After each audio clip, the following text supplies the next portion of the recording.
EAGLES. Eagles.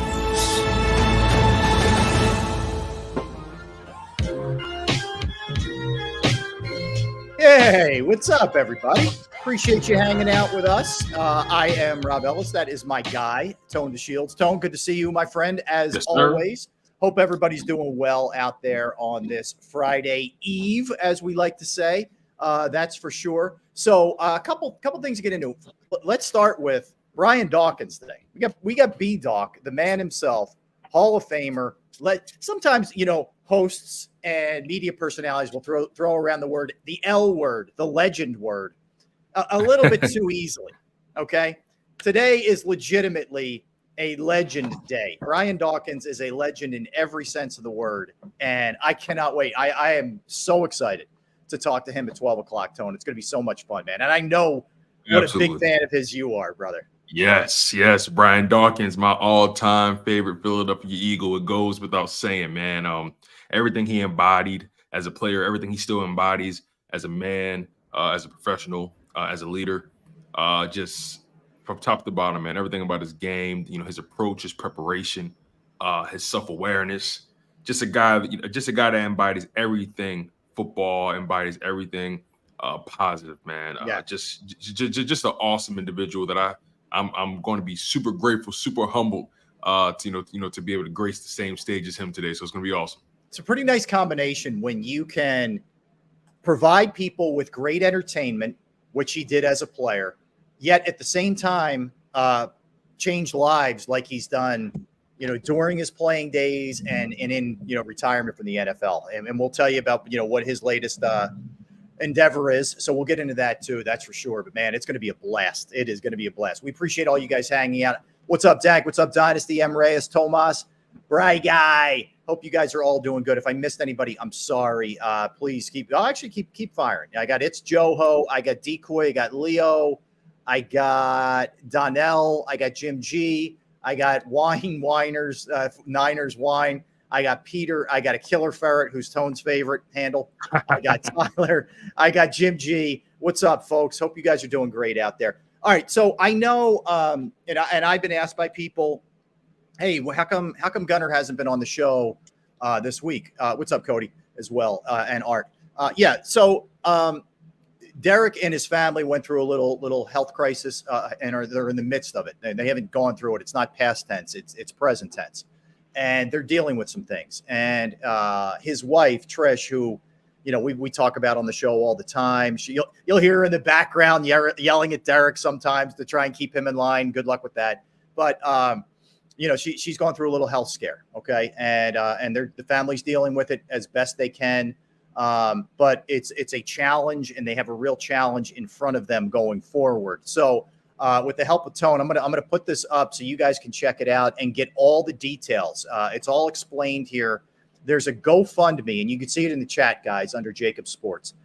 There's a GoFundMe on Derek's Facebook page. Okay. So if you connect with Derek on Facebook, there is a GoFundMe page there for Pastor Trish, who is Derek's wife. You see the lovely Trish right there in the picture, and the handsome D-Gun right there. But you could go to Derek's Facebook page, and you can connect there with the GoFundMe, because some of the challenges that they have in front of them are costly. And anything that you can do to help our good friend out would be greatly appreciated. And again, nothing's too little. Okay. So however you can help is great. And that's some of the things that it explains in detail.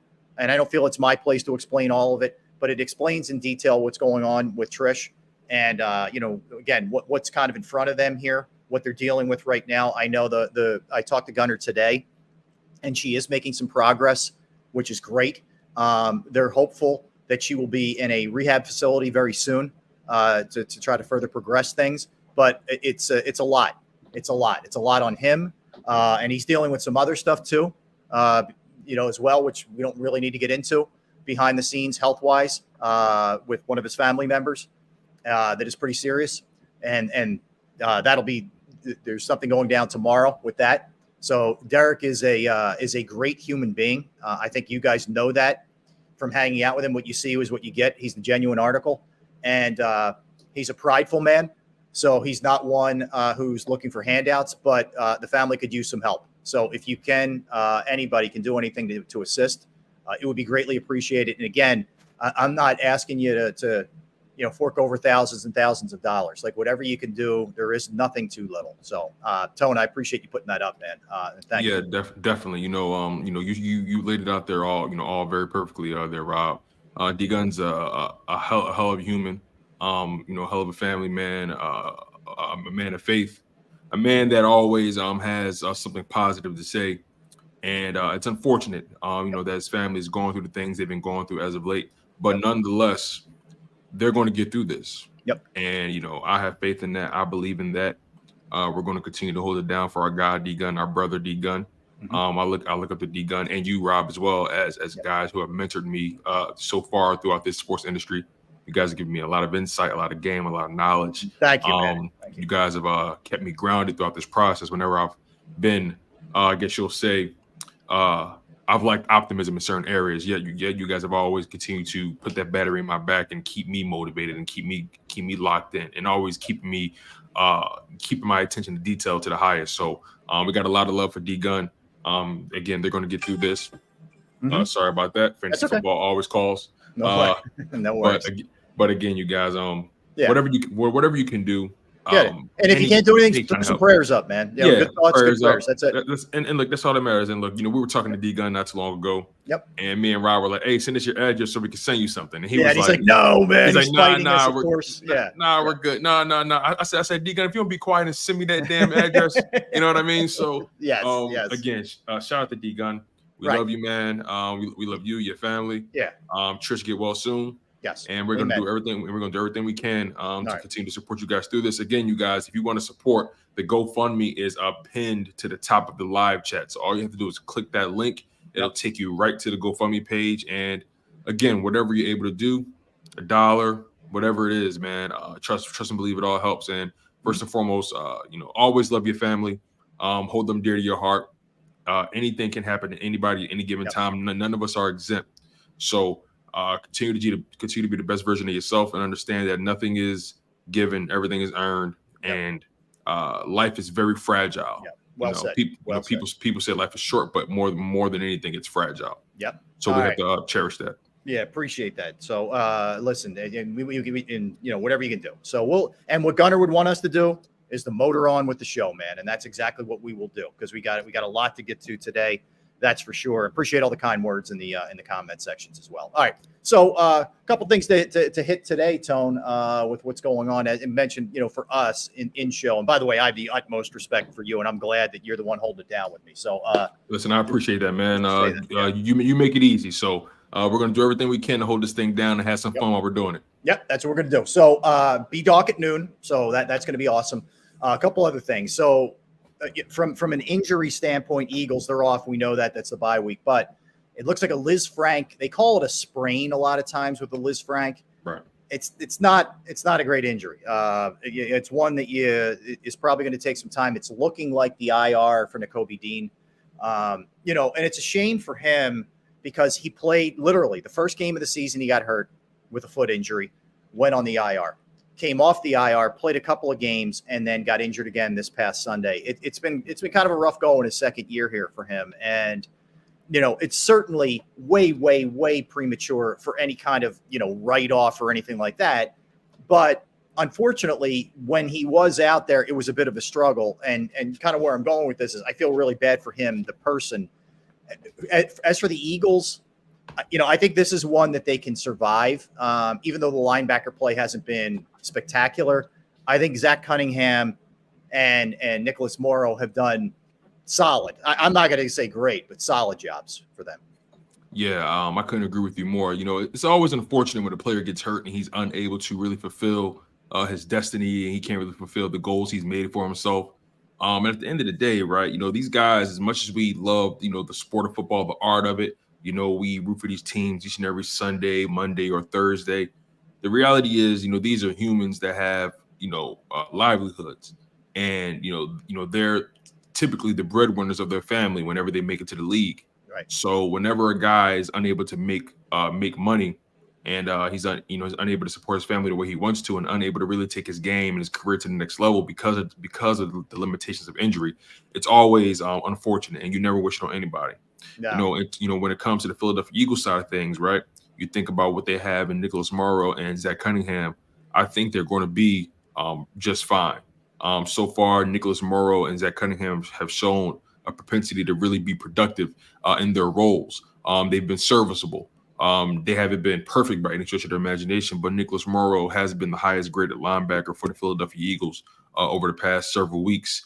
And, Cunningham, he's been he's been pretty serviceable as well. Both these guys have their deficiencies, but overall together, they've done a meaningful job, and it has helped the Philadelphia Eagles. So I think the Philadelphia Eagles are in good hands going forward, but losing Dean does hurt their depth. But behind Cunningham and Morrow, all they have right now is Christian Ellis, if I'm not mistaken, and I think they have someone else on their practice squad. But Right. The reality is the biggest blemish on losing Dean is the fact that you're losing a lot of depth at that position. So Dean, get well soon. Philadelphia Eagles fans, don't fret. I think the Eagles are going to be fine going forward. Yeah, I'm with you. I mean, I don't have a super high bar as far as that position goes. That's a shame, right? That's a I damn know. shame. I don't like that. That's the way it is, but it is the way it is. That's just the way I look at it. Like, I just hold it down, man. More than anything else. That's what I'm looking at for those guys to do, and that's pretty much what they've done. But our coach Marcus is right. Depth is an issue again, no doubt. No doubt it is, and that's one of those two. God forbid one of those two guys goes down. It's not great. So I'm not. Believe me, I'm not telling you this is nothing with Nakobe. I'm just telling you, the productivity that you've gotten out of Morrow and Cunningham has been fine thus far. That's all. Believe me, I'm not going overboard with it. They've been solid. They have. Yeah. They have. It's okay. They actually have. And there was a point in time where a lot of Eagles fans they wanted Dean to be the guy, and I understand it, especially the pedigree he comes from, being in Georgia. A lot of people have been riding this Philly Bulldog wave, and they kind of want everybody to eat. Even Nolan Smith hasn't really been getting too much time on the field, but he's had some impact plays here and there. But when you're on the team, this is the gift and the curse of being really, really good. When you're as talented as the Philadelphia Eagles are in terms of their starting 11 or starting 22 on both sides, it's hard for young guys to really get their feet wet. They're so good. They're regularly trying to compete for a Super Bowl, and you're trying to win while also trying to develop guys. Right. And unfortunately, a lot of these guys aren't going to get the on-field, real live action development they probably need, because you got guys like Darius Slay in front of you probably, or James Bradbury, or AJ Brown, or Lane Johnson, or Kevin Byard, or Jalen Carter, whoever you want to name. The reality is this Philadelphia Eagles team is pretty talented through and through, and it's hard for guys like Nakobe Dean to really get the time he probably deserved, especially last season. He was playing behind T.J. Edwards, Kaiser White. Right. So it's an unfortunate reality, but it's also a fortunate reality that you actually have guys in the rafters waiting and chomping at the bits to get their opportunity. Yep. Well said, man. All right. So we go to Eagles at 11:30. We're going to dip into a bunch of different things. Most indispensable Eagle beside Jalen Hurts, player most due for a big second half, and which NFC team scares you the most, among other things, which we'll get into. So a lot of Eagles today. Brian Dawkins at noon again.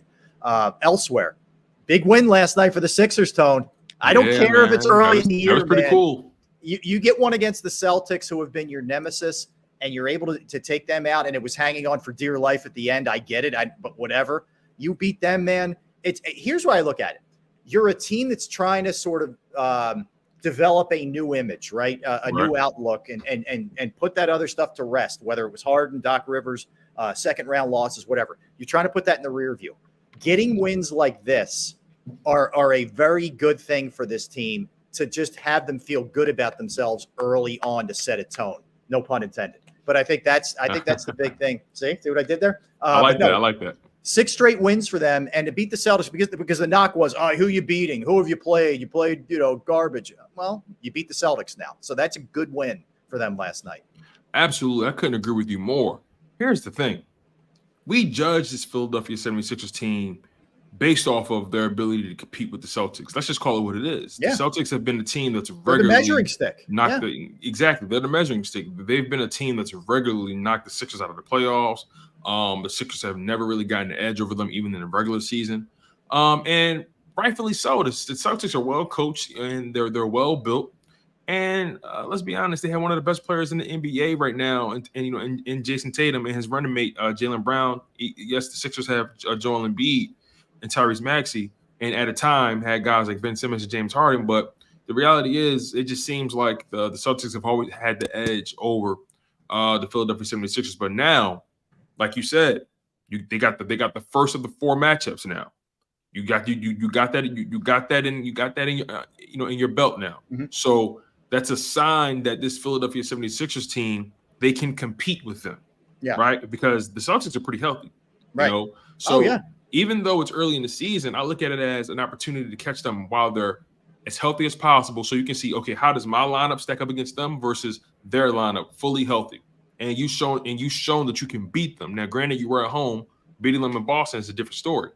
But you got the job done. And there were moments in that game where the Sixers had them by double digits, you know, for a good amount of time. So the Sixers they've shown an ability to beat this team, get big leads on this team, and an ability to maintain their composure where they've kind of getting run down on. Because remember, in the last couple minutes, the Celtics came on like this 10-0 run. It was crazy. Oh, I feel like previously the Sixers would have panicked and made some kind of bonehead mistakes. No, they remained poised. They continued to play their game. They played defense, and they made shots when they made shots where they needed to make them, and they ultimately won the game. So those are the signs right now for me that this team is turning in the right direction.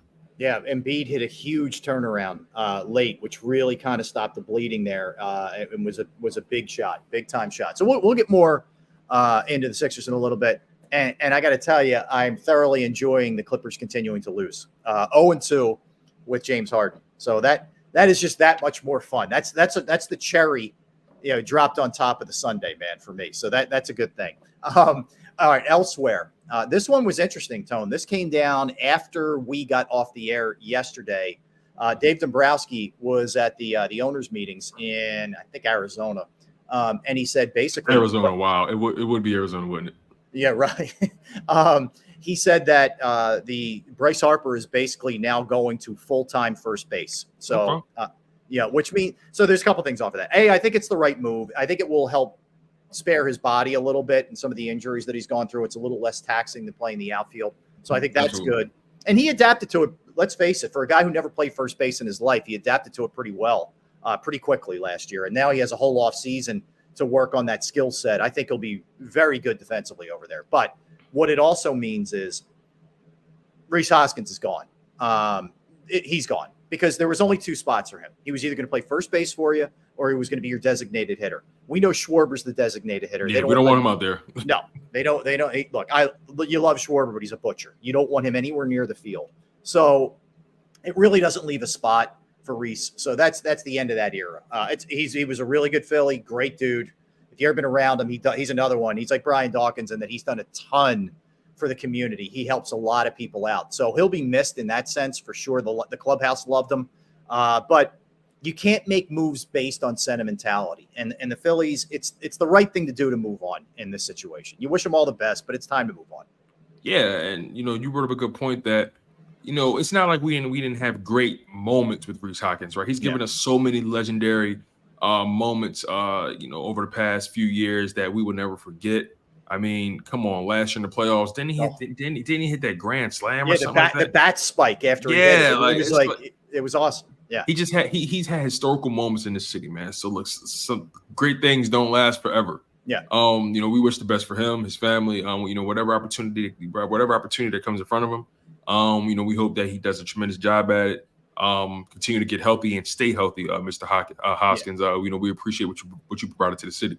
Yeah, very cool for him. And good luck. He'll get a nice gig somewhere. Someone looking for a DH in the National League or the American League will get a good piece for them. But anyway, so it's going to be interesting. There's a couple things off of that, we'll get a little bit more in depth in a little bit. But I wonder if Rojas isn't the starter, it's in center field to begin the season. If they want to get him more seasoning in the minor leagues, I wonder if they don't start Marsh in center and look to make a move with it potentially with a left fielder. That's something to keep your eye on. It will be interesting to see what ends up happening there with him. The other thing is Sonny Gray's name was floated yesterday. Sonny Gray's a starter for the Twins. He had a good career. He's 34 years old, but he's a very good pitcher. Okay. That would, to me, I would prefer Sonny Gray over Blake Snell. Sonny Gray on a short-term deal, like a 2-year deal, something like that, if Nola walks. But that name's been floated out there, and it's not a bad name. It's actually kind of an interesting name. So I'm curious to see what they end up doing there. What's the latest we heard of Andrew Painter? I mean, he's out all of 20. He's out all of the 24 season. So we're not going to see him until 2025. Correct. He is. Dombrowski has said the upcoming season is strictly for rehab for him, and absolutely you will not see him in a Phillies uniform. I think there may be a chance late in the year that he gets a couple of rehab assignments, in the minors or whatever. But they don't want any of that pressure on him, and they don't in any way, shape, or form want to rush this guy. So they really believe this kid could be the one, huh? They do think he's the guy. And Scott Auld throws a name up, Yamamoto. He's a Japanese sensation who has just been absolutely crushing it for years in Japan, who is looking to come over to the States. He would cost a lot of money, but that's a name to keep your eye on. Yamamoto. All right. And so he's a sensation over there. He's not Ohtani. He's not a two-way guy who's going to hit home runs. He's a pitcher, but he's a really good pitcher. So just file that name in the back of your mind that maybe there's a shot there. It would cost a lot, but maybe there's a chance. The Phillies got their payroll is pretty high already. It is. So we'll see how that turns out. Absolutely. All right, let's get a timeout and let's come back. And again, 12 o'clock, Brian Dawkins is going to be joining us. When we get back, we're going to dig into a couple Eagles questions as we sort of look back and look ahead to the second half of the season. So we got a lot to do today. It's a busy day today. A little later, Billy Crocker, who's the coach for Eastern University. Man, they only have one more game left. It's crazy. We've been talking to him since the beginning of the season. So He will join us a little bit later. We got our NFL segment. There is a game tonight, Tone. I don't know. This is where we're going to test our football fandom. The Panthers and the Bears. Woof. Okay. Anyway. Is Justin Fields back? No, it's Tyson Bagent. Yes. Woohoo. All right. So we'll see. Yeah, I know. This might be a tough one. This might be a tough one to dig into. All right. We got all that going on. Don't go anywhere. We'll be right back. He's Tone DeShields. I am Rob Ellis. Let me tell you about Bravo Pizza of Havertown. Yes. Thrilled that they are a sponsor of the show and the channel as well. I've been going there since I was a kid. They've been family owned since 1985. You got Alex and his crew in there each and every day, putting out the best possible food, all kinds of fresh choices daily, 20 different styles of pizza, slices to go. I love the upside down. They have specialized pizza however you want it. And they don't just have pizza if you're up for something else. Fresh pasta, sandwiches, wraps, wings, salads. It's all an option, right? And Bravo Pizza of Havertown is also committed to the community. They have fundraisers for charities, schools, little leagues, where the proceeds go to those organizations. You can follow them at the Bravo Pizza of on Instagram and Facebook for daily specials and promotions. They're at 1305 Westchester Pike, Manoa Shopping Center in Havertown, Pennsylvania. 1305 Westchester Pike, Manoa Shopping Center in Havertown. You can give them a call, 610-446-3810, 610-446-3810. Bravo Pizza of Havertown.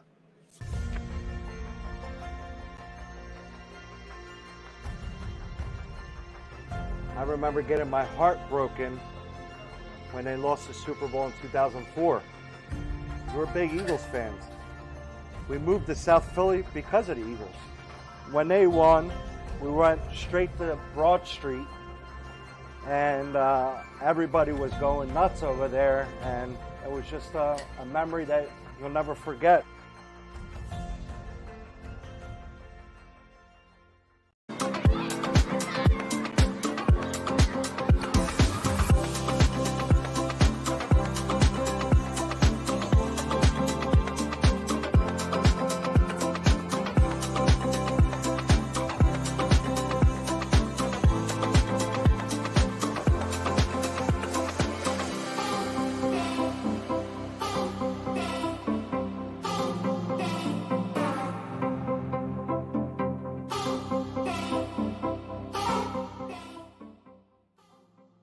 If you own a company and you're not producing a podcast, you're missing out. The public consumes messaging when they're ready. Join the professional podcast network of companies and let JAKIB Media Partners put you in the podcast arena. Come to our professional studio, or we'll come to your place of business and professionally produce your company podcast. Call JAKIB Media right now at 267-261-3428. 267-261-3428.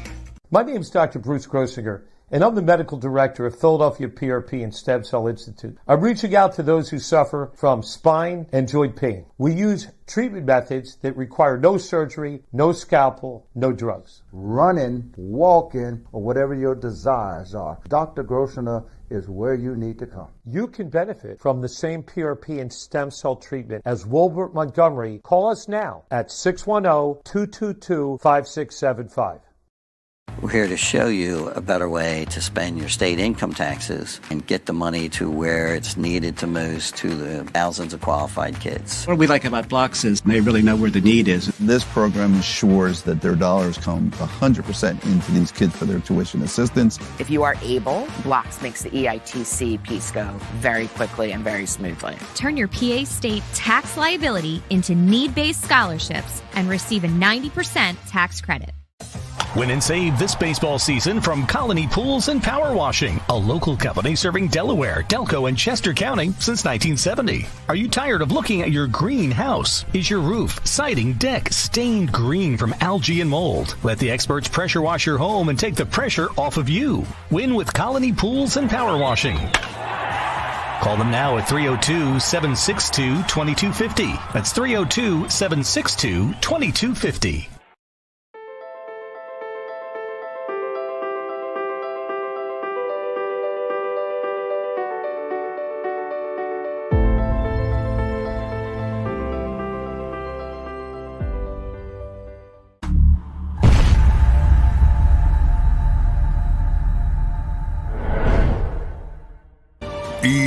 EAGLES, Eagles.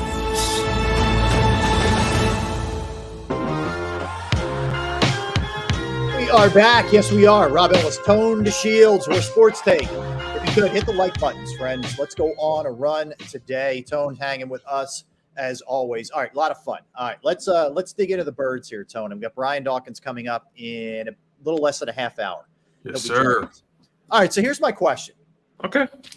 Take the obvious out of this thing. We all know whatever team it is, if you lose your quarterback, you're pretty much in big trouble, especially if you have a guy who's a runner-up MVP who's now, just certifiably hot in terms of the passing game, like Jalen Hurts, and does so many different things for you, both on the field and from a leadership standpoint. All right, so we're taking Hurts out of it, which is the obvious answer. Who would you say is the most indispensable Eagle? Who is the guy that you could least afford to lose on this team other than Jalen Hurts? So funny. It's so funny. When you asked me that question earlier, in our pre-show meeting, the first person that came to mind was Lane Johnson. That was the first person that came to mind because we know how the Philadelphia Eagles tend to perform when he's not on the field. Lane Johnson, he's such a pillar. He's such a staple on the offensive line. And here's another thing too, right?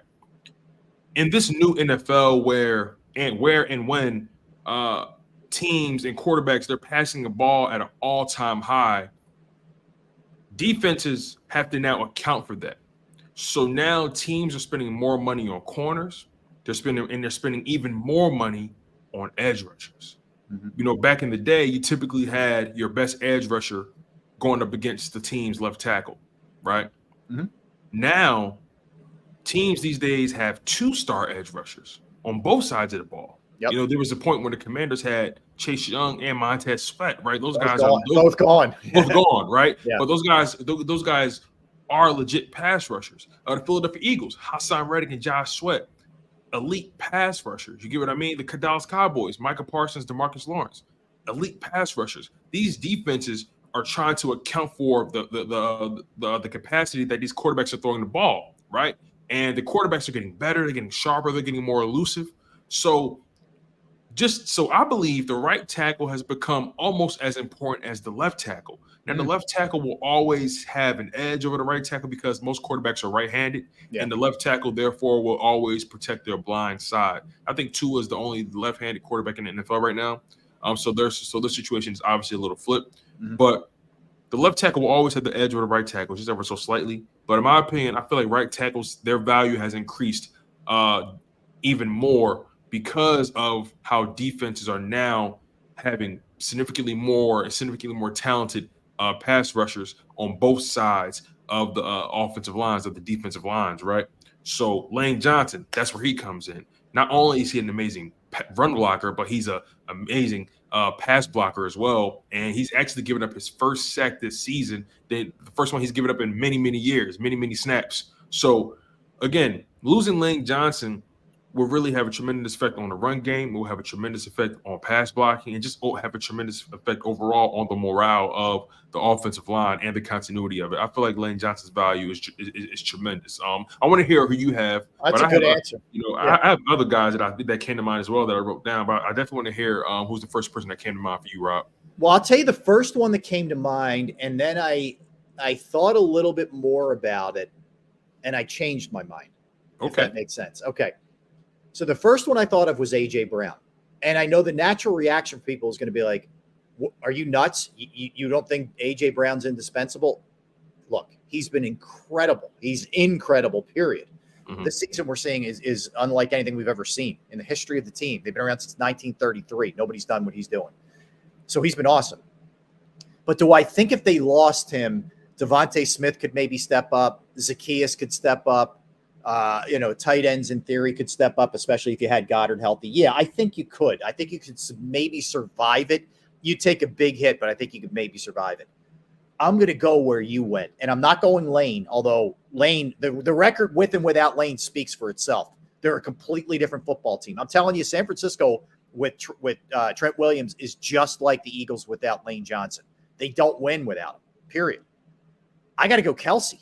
And it's not to say I don't think Juergens could step in there and do a solid job. I do. Obviously, the guy's shown himself to be a very good football player, period, whether it's guard or center.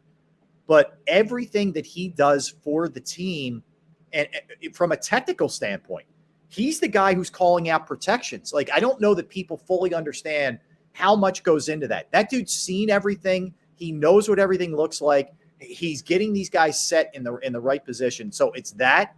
Plus, he's still an absolute monster at the position. He's still able to get down the field. He's still athletic as heck for an older guy.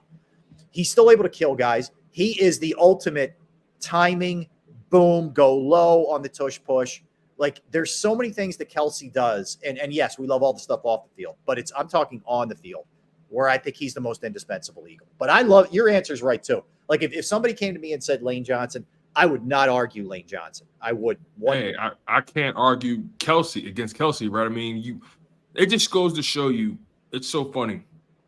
Both of our thoughts went straight to the offensive line. Yeah, I need Jalen Hurts protected, man. Especially with him dealing with a nagging knee injury right now. Yep. That the team refuses to acknowledge. Or he refuses. Or he. And look, man, listen, you got to maintain an edge somehow. Yeah. But yeah, man, the bottom line is these defensive lines, they're more athletic, they're faster, they're quicker. They're getting deeper and deeper into their pass rush bag, the moves, the swim moves, the spin moves, all that kind of stuff. These guys are doing Euro steps now. It's ridiculous. It's so these offensive linemen, tackles, guards, and centers alike, they have to be even more athletic. They have to be even more astute in what they do, because the bottom line is, man, it's a passing league, and in order to stop a passing league, you got to have star edge rushers, you got to have star corners. And that's why my next guy that came up on my list was Darius Slay. Because say what you want about how they performed. The Eagles lose Darius Slay, we got big problems. Yep. I know a lot of people are fans of Eli Ricks, Mario Goodrich, all those guys, Josh Jobe. I know fans love those guys. But the reality is you lose Darius Slay. Now you're leaning on James Bradbury, who really hasn't shown an ability right now to be consistent at all this season. Yep. And the reality is Darius Slay is your best corner. He tends to take on the toughest assignments.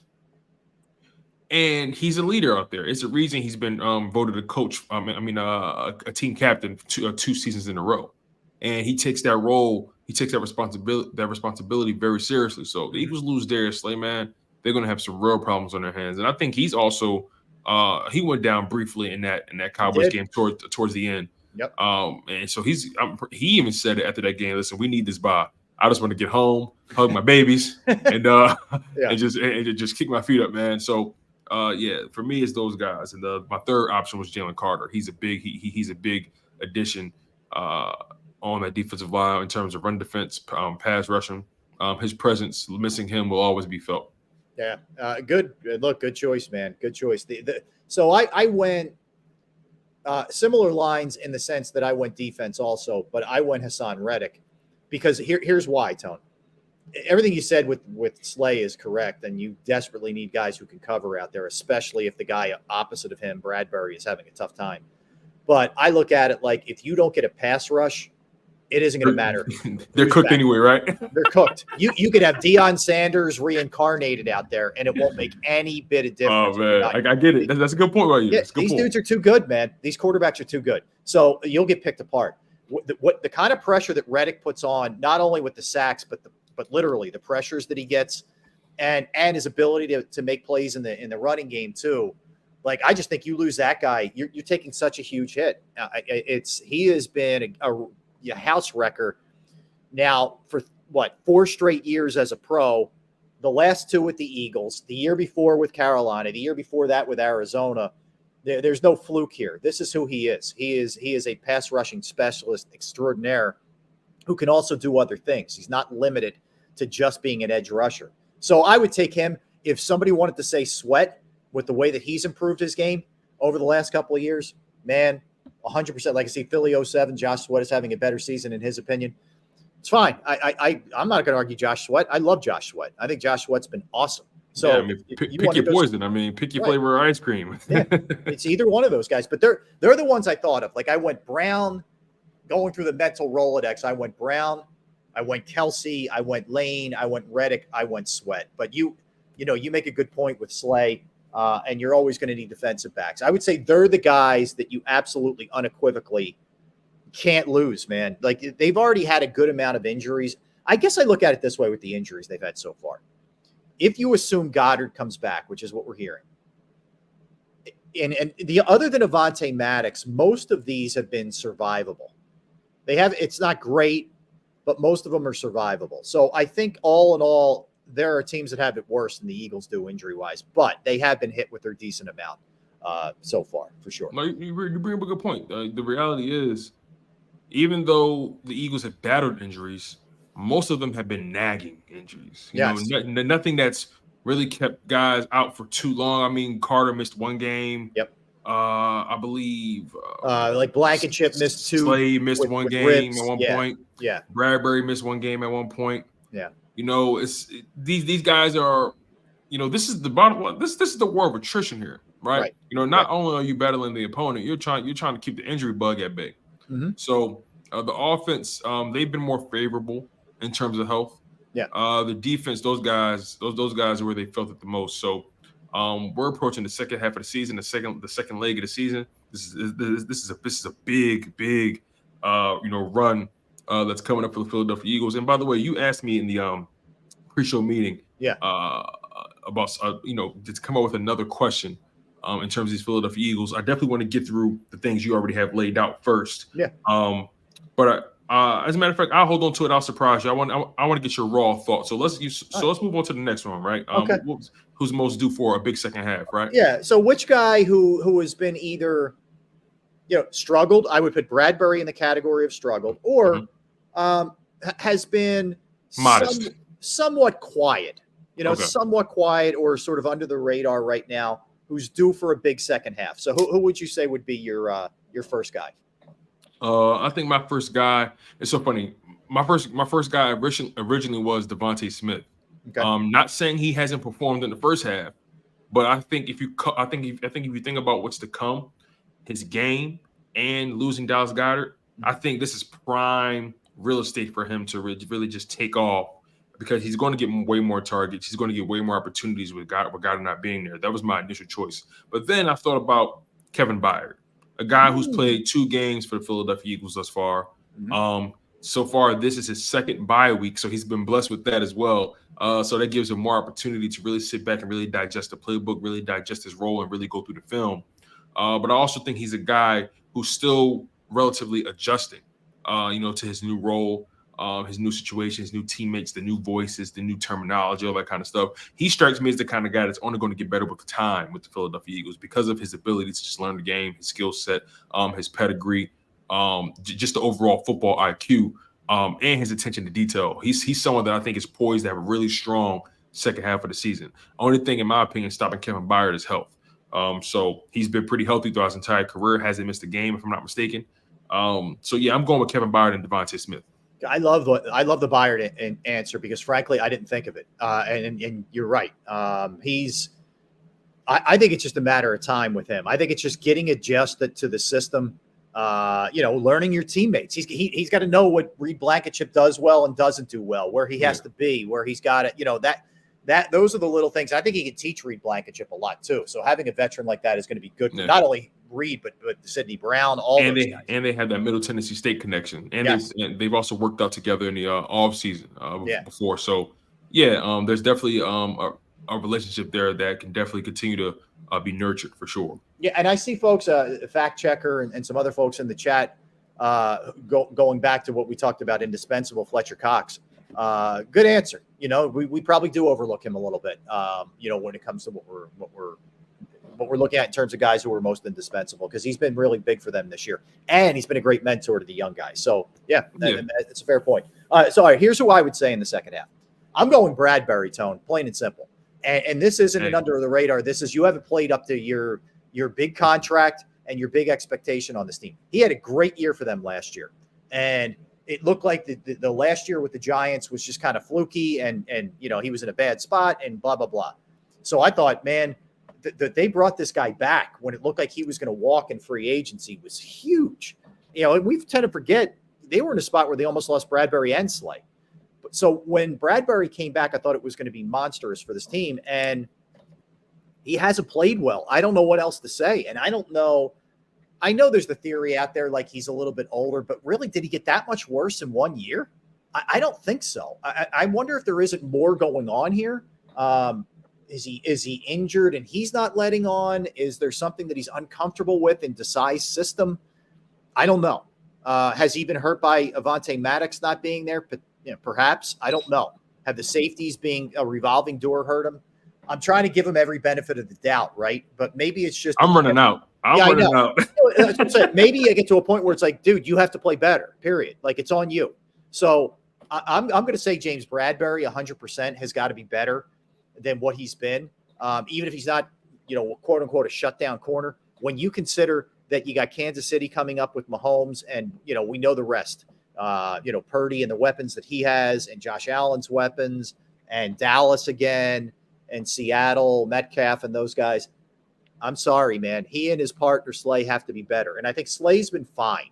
I think he's been fine. I don't think he's been bad. He's been sort of given the label of being bad. I don't think he's been bad. I think he's been okay. Solid. He's been solid. You know what I mean? Like he's been a bright spot. I'll tell you that. Well, in comparison, he's been 1,000 times better. But James Bradbury's got to be better. So I would go him.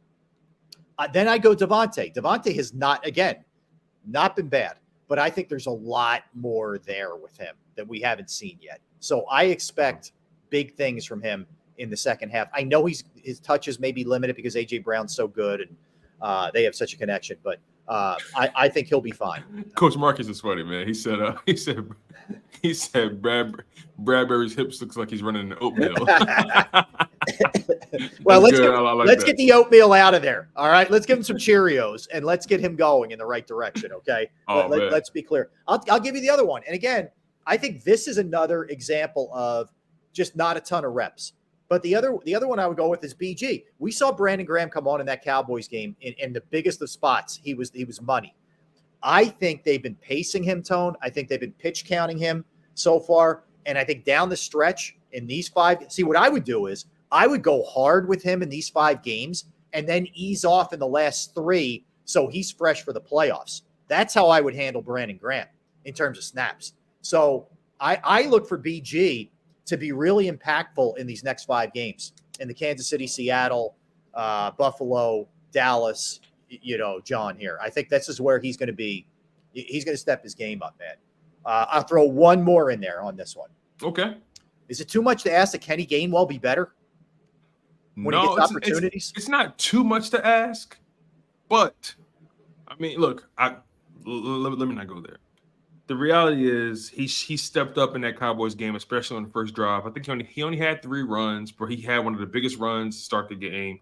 He scored a touchdown, and it was a gutsy touchdown as well. So I think he responded, and I like when I see a guy respond after having maybe a not so good week, or just having just kind of not really being in the news for the right reasons, right? A guy that responds. People make mistakes all the time, right? Right. Kenny Gainwell did what he did. We're never going to revisit it. I'm not here to judge him for it. I'm not here to come at his life, about it. But he made a mistake.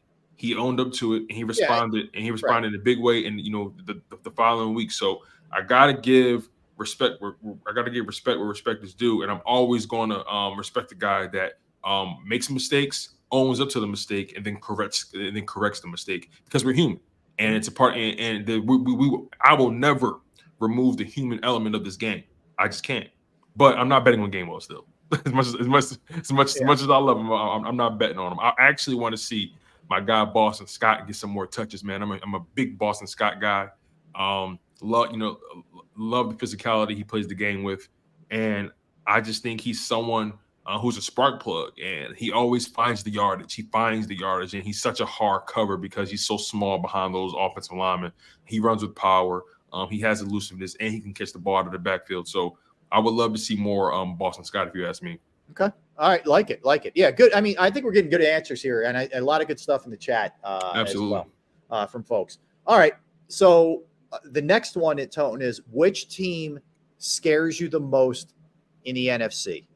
There's obviously, the why you got to say scared, Rob? Why you got to say scared, man? I'm scared. All right, which team how's concerned? Is that better? Okay, all right. There we go. Okay. Because I ain't never scared. All right.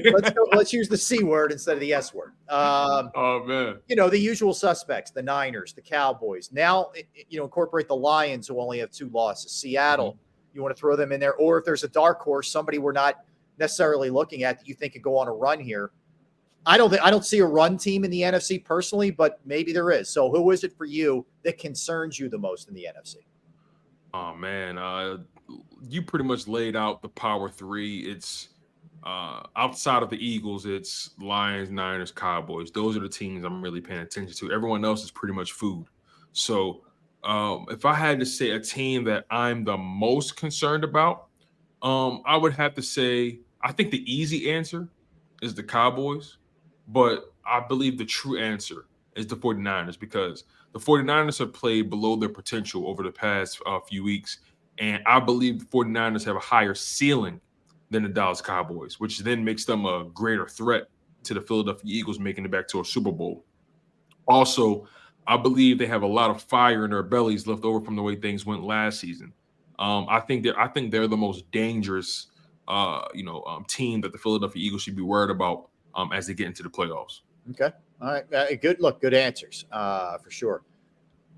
I'm going Niners. I think that they will get it together. I think this 3-loss thing was a blip. We'll get into it later. The surprising thing about what's happened to them lately is their defensive numbers, which we'll get into. That's the thing. Look, I get Purdy's made some mistakes, and offensively they've taken some hits without Debo and Trent Williams, but I'm surprised what's happened with them defensively. Anyway, I think they get it back together. And I think that if Purdy gets into the mode of just being a smart manager and not trying to do too much and giving the ball up, they're still incredibly talented. And you throw Chase Young into that mix too. So I'm looking at the Niners. I would look at the Cowboys as number 2. Let's face it. I mean, that was an escape kind of game. It's not like the Eagles took it to them. They handled their business and they won. But Dallas is still damn good. I hate admitting that with both of these teams, frankly. It makes me – I throw up in my mouth just with the 49ers and the Cowboys, if I'm being honest. But they're both good teams. And, what you hope for with the Cowboys in a big spot is either Dak or McCarthy come up small and make a big mistake for them. If I had to go beyond that, I'd probably go Detroit just to give them their props because I do think they're better. What I wonder about Detroit is road game, big spot. What does that look like if you're not in the dome in Detroit in cold weather, that kind of thing? I wonder about that if the Eagles have home field advantage and you end up meeting them here, either in the divisional round or the NFC Championship game. You don't discount Seattle for sure with what their defense does and some of the weapons they have, but I would be concerned if I'm a Seahawk fan with the way things have gone lately with Geno Smith, that he's not kind of reverting back to what he was most of his career when he was a backup. So that would concern me a little bit. They're a good team, though. So I would say they're the four for me. It would be the 49ers, Cowboys, Lions, and Seahawks in that order. Okay, now I have a quick question for you before we go to break because we have our guy Brian Dawkins coming up shortly. Me and Cilio talked about this yesterday, and he brought it up, and it was really fascinating. We were talking about this upcoming 5-game stretch the Philadelphia Eagles have: Chiefs, Bills, Niners, Seahawks, Cowboys. Right? That 5-game stretch there. He posed the notion: if the Eagles and Jalen Hurts find a way to go 4-1 over that stretch, he's winning the MVP. I want to know your thoughts on that because that stretch has this for one, this entire schedule has been propped up as being the hardest schedule in the NFL. That's one. Right. For two, this 5-game stretch in particular has been propped up and has been known as or being deemed as the gauntlet, murderer's row, all that kind of stuff. Right. Everyone's been hyping it up. Yeah. So if Jalen Hurts if this team finds a way to win 4 of those 5 games, and he plays well, should he be the leader for the MVP voting? Should he win the MVP? The short answer is yes, because if you think about it, this will be exactly what you would go through in a playoff setting to have to beat that caliber of team. And if you're doing it with what he's already done the last 4 games from a passing perspective, absolutely 100%. Why not? I mean, think about it. We've talked a lot about Tyreek Hill. Tyreek Hill's been unbelievable, right? But they generally trend towards giving this award to a quarterback. And if he rips through these 5 teams, would you say 4-1 or 5-0? Is that what you said? 5-0 is even better, but 4-1. Okay. 4-1. He goes through that gauntlet where, and a couple of those games are on the road. If they are able to play that well, that means he will have been phenomenal in those games. You're not winning those games unless Jalen Hurts is on his A game. 100% he's in the MVP conversation because he's already put himself on the map in a real way last year and came this close. It was Patrick Mahomes was the guy who beat him out. If not, he gets it. And if he doesn't get hurt, Tone, he may get it last year. If he didn't miss those 3 games, he may have gotten it last year. Or 2 games, and then he was hurt for the Giant game. And there are a lot of people still who don't really believe in his game. I agree. There are a lot of people still who he's an underdog still to this day. But besides having a contract and doing what he does, people still look at him as this guy that is not necessarily a world beater. And my thing is, they're either not watching the games or they're choosing to be deniers. They're either not paying attention or there's an agenda. If that's the way people feel. I mean, I'm sorry, but I think he absolutely is the MVP if they go on that kind of run for sure. Imagine beating Chiefs at Arrowhead. You find a way to beat the 49ers, a game that's been propped up all year. You sweep the Cowboys again. Yeah. Or you beat them again for the sweep. You find a way to beat the Bills, or win in Seattle where you never win any of that. Yeah. So it's listen, man. I'm with you on that, and I was with Silly when he said it. If he finds a way if they find a way to go 4-1 over that stretch. No, I think Dan's dead on. I think he's dead on. I think he's right on point with that. So it is an interesting food for thought. I'd like to revisit that later. We're up against it a little bit. Yeah, definitely. Let's swing that back in a little bit. Let's get a break. Brian Dawkins, the great Brian Dawkins, joins us when we come back. So don't go anywhere, guys. That's Tone DeShields. I'm Rob Ellis. We are Sports Take, JAKIB Sports YouTube Network. I'm going to tell you about Jim Murray and Principal Financial Group because knowing who to trust with your finances is a challenge. But I can tell you from personal experience that Jim Murray is someone that I trust with my finances, whether it's retirement planning, 401k review, insurance review. You might have a small business. You need help with your employee benefits. That's another resource that Jim can help you with. I've entrusted my IRA, my 401k rollovers with Jim, and I couldn't be any happier. You will be too. Give him a call, 610-996-4751, 996-4751. You can also email him as well, Murray, MURRAY, .jim@principal.com. Murray.jim@principal.com.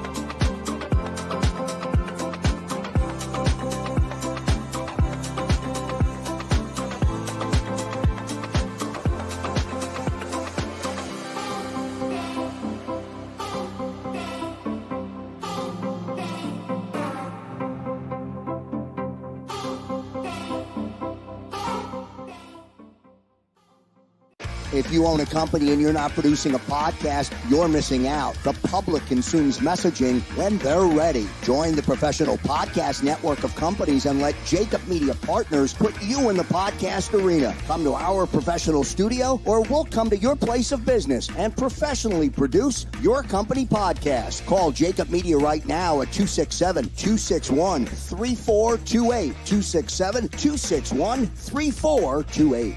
My name is Dr. Bruce Grossinger, and I'm the medical director of Philadelphia PRP and Stem Cell Institute. I'm reaching out to those who suffer from spine and joint pain. We use treatment methods that require no surgery, no scalpel, no drugs. Running, walking, or whatever your desires are, Dr. Grossinger is where you need to come. You can benefit from the same PRP and stem cell treatment as Wilbert Montgomery. Call us now at 610-222-5675.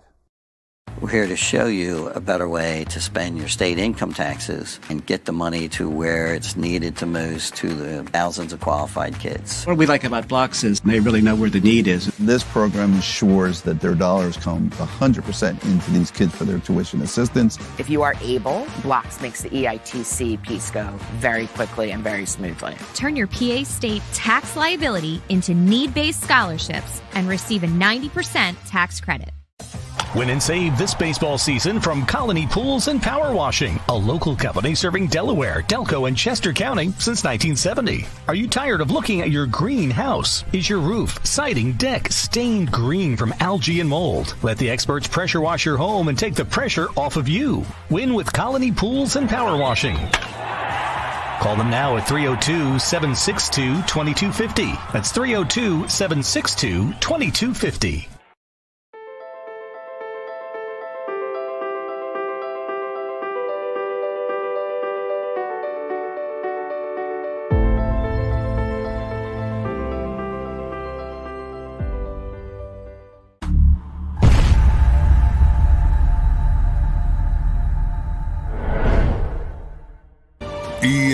EAGLES, Eagles.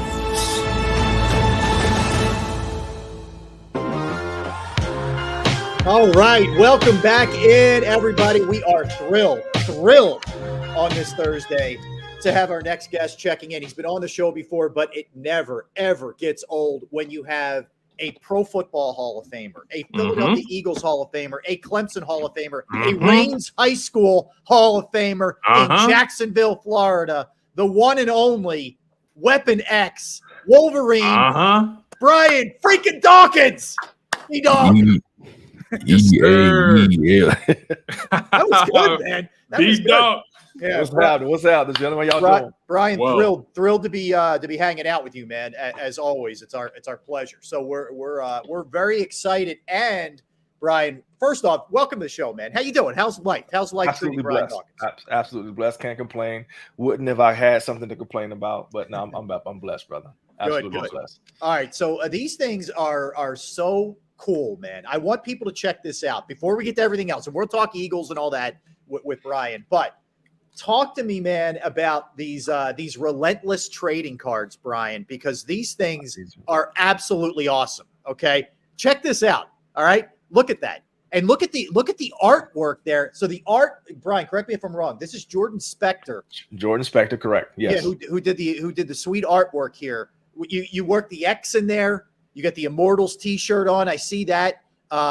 And what's really cool is there's all this symbolism surrounding it, right, Brian? Like 96, 61, 18, 13, 9. All of that is symbolic. Like, for example, Brian's drafted in 96. There's a total of 96 green foil and rainbow foil edition cards for the entire 2020 set. 61. You were the 61st. First of all, that's a joke. You were the 61st pick. But anyway, he was the 61st overall pick. There's 61 authentic autographs in the card set. How about 18? Brian was inducted in the Hall of Fame in 2018. There's 18 base foil cards autographed by B-Dog. 13. He played 13 years for the Birds. There's 13 rainbow foil cards autographed by Dawkins. And lastly, 9. That's the number of Pro Bowls that Brian made.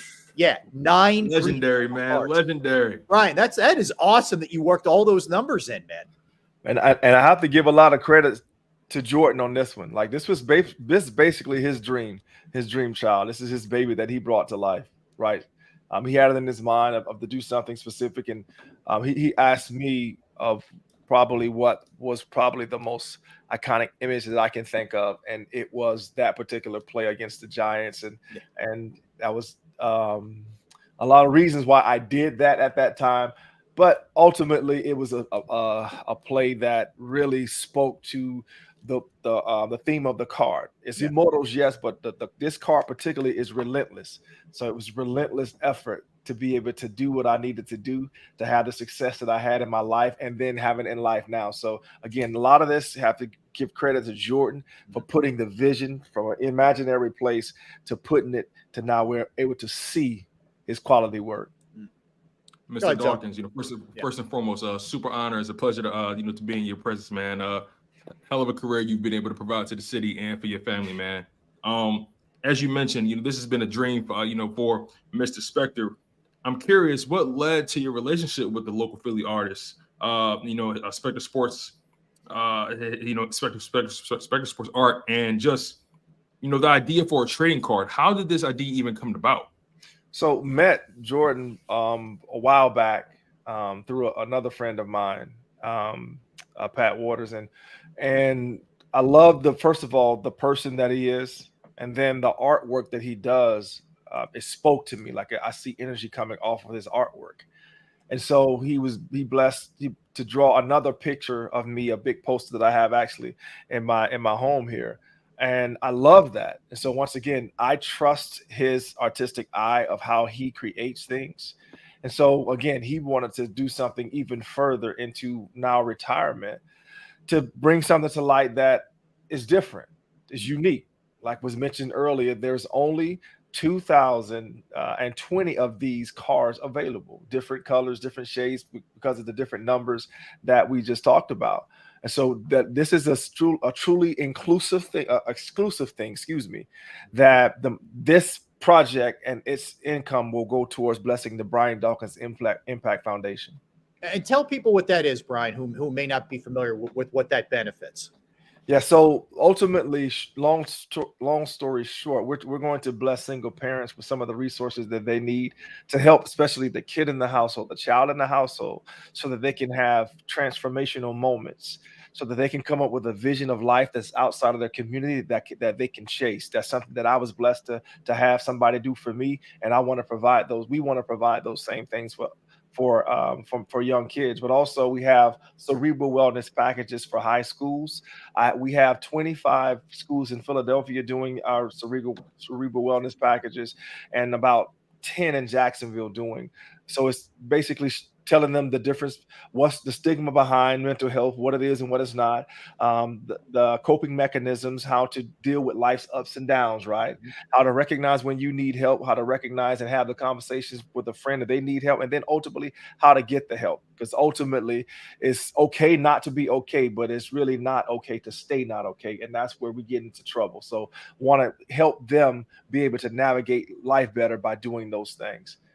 And I applaud you, by the way. You've been very open with some of the struggles you've had. And I think it's awesome, too. Lane Johnson is constantly talking on it, putting messages out there on social media, trying to encourage people. We are so much better off now that it's not some like dirty little secret that people couldn't talk about, because we all go through it, man. Yeah. I agree. Yep. I agree. Yeah. Well are there any further projects that you and Spector are working on that can potentially help your foundation organization?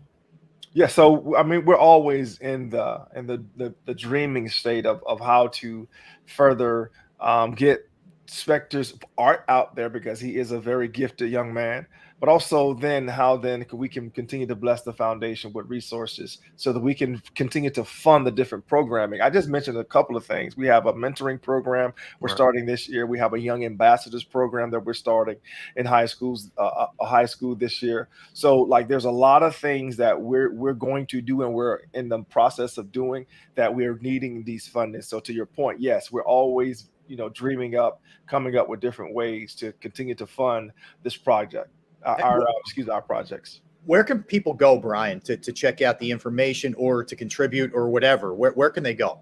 You go to BrianDawkins.com and you'll be able to read up a little bit more on the pillars of how I see things. Communication is one of them, being able to communicate. So the specific things that I believe and I've learned in my life that I believe that can help other individuals through the situations that they grow through in life by changing mindsets and by, again, giving assistance to those who are looking or trying to come up. They just don't have the resources available to help them navigate the different spaces. Excellent, man. And we're seeing some of those pillars, core values, that kind of stuff. Tone's got it up there on screen that people can check it out. So BrianDawkins.com. Good stuff, Brian. First of all, I see that you haven't been missing your trips to the gym by the looks of the arms. It's the shirt, brother. It's the shirt. You got a schmedium on right now to try to show off the guns? I get it. No, it's like, seriously, Rob, it's a lifestyle, brother. Like I didn't work out when I was working out as a player because I had to. Yeah, I love to work out. I'm someone that's constantly chasing the good sore. If I say that, you know what that means. Yeah. I'm constantly chasing the good sore. It's like when you haven't worked out in a while and you work out real hard one time, you're sore all over the place. I love that feeling. Why? Because on the other side of that good sore is growth. So that's how I see my working out. And also is one of the best things that I do for my cerebral wellness is workout. One of the best things I do for it. That's awesome. One of the things that stood out to me, Mr. Dawkins, is your core values, right? Communication, self-awareness, drive, passion, discipline, education, accountability. I'm curious to know, can you speak on what those words mean to you and how you've applied them to not only your foundation, but you've applied them to your career and your life, not only as a professional, but as a father and as a leader? So if you put those back up, yes, sir. Can you put them back up?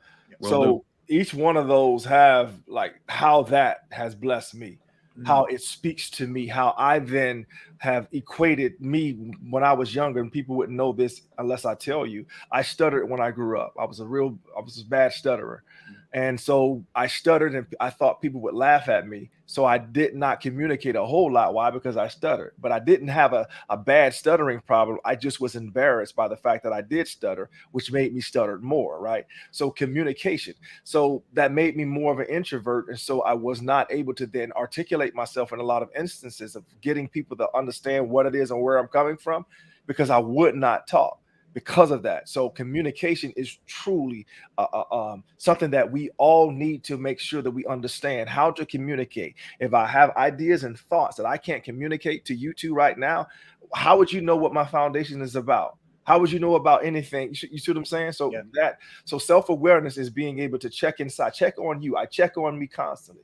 I'm constantly looking in on me, what's going on with me, asking myself specific questions. And then I answer myself of those questions I ask to make sure that I'm all right. My drive is something that, like, again, my drive is one of the things that have helped me become who I've become and accomplish what I've accomplished in my life. My passion, dude, listen, passion is how I've overcome a lot of things. I've constantly persevered with the passion and the drive, the energy, and the desire to have success.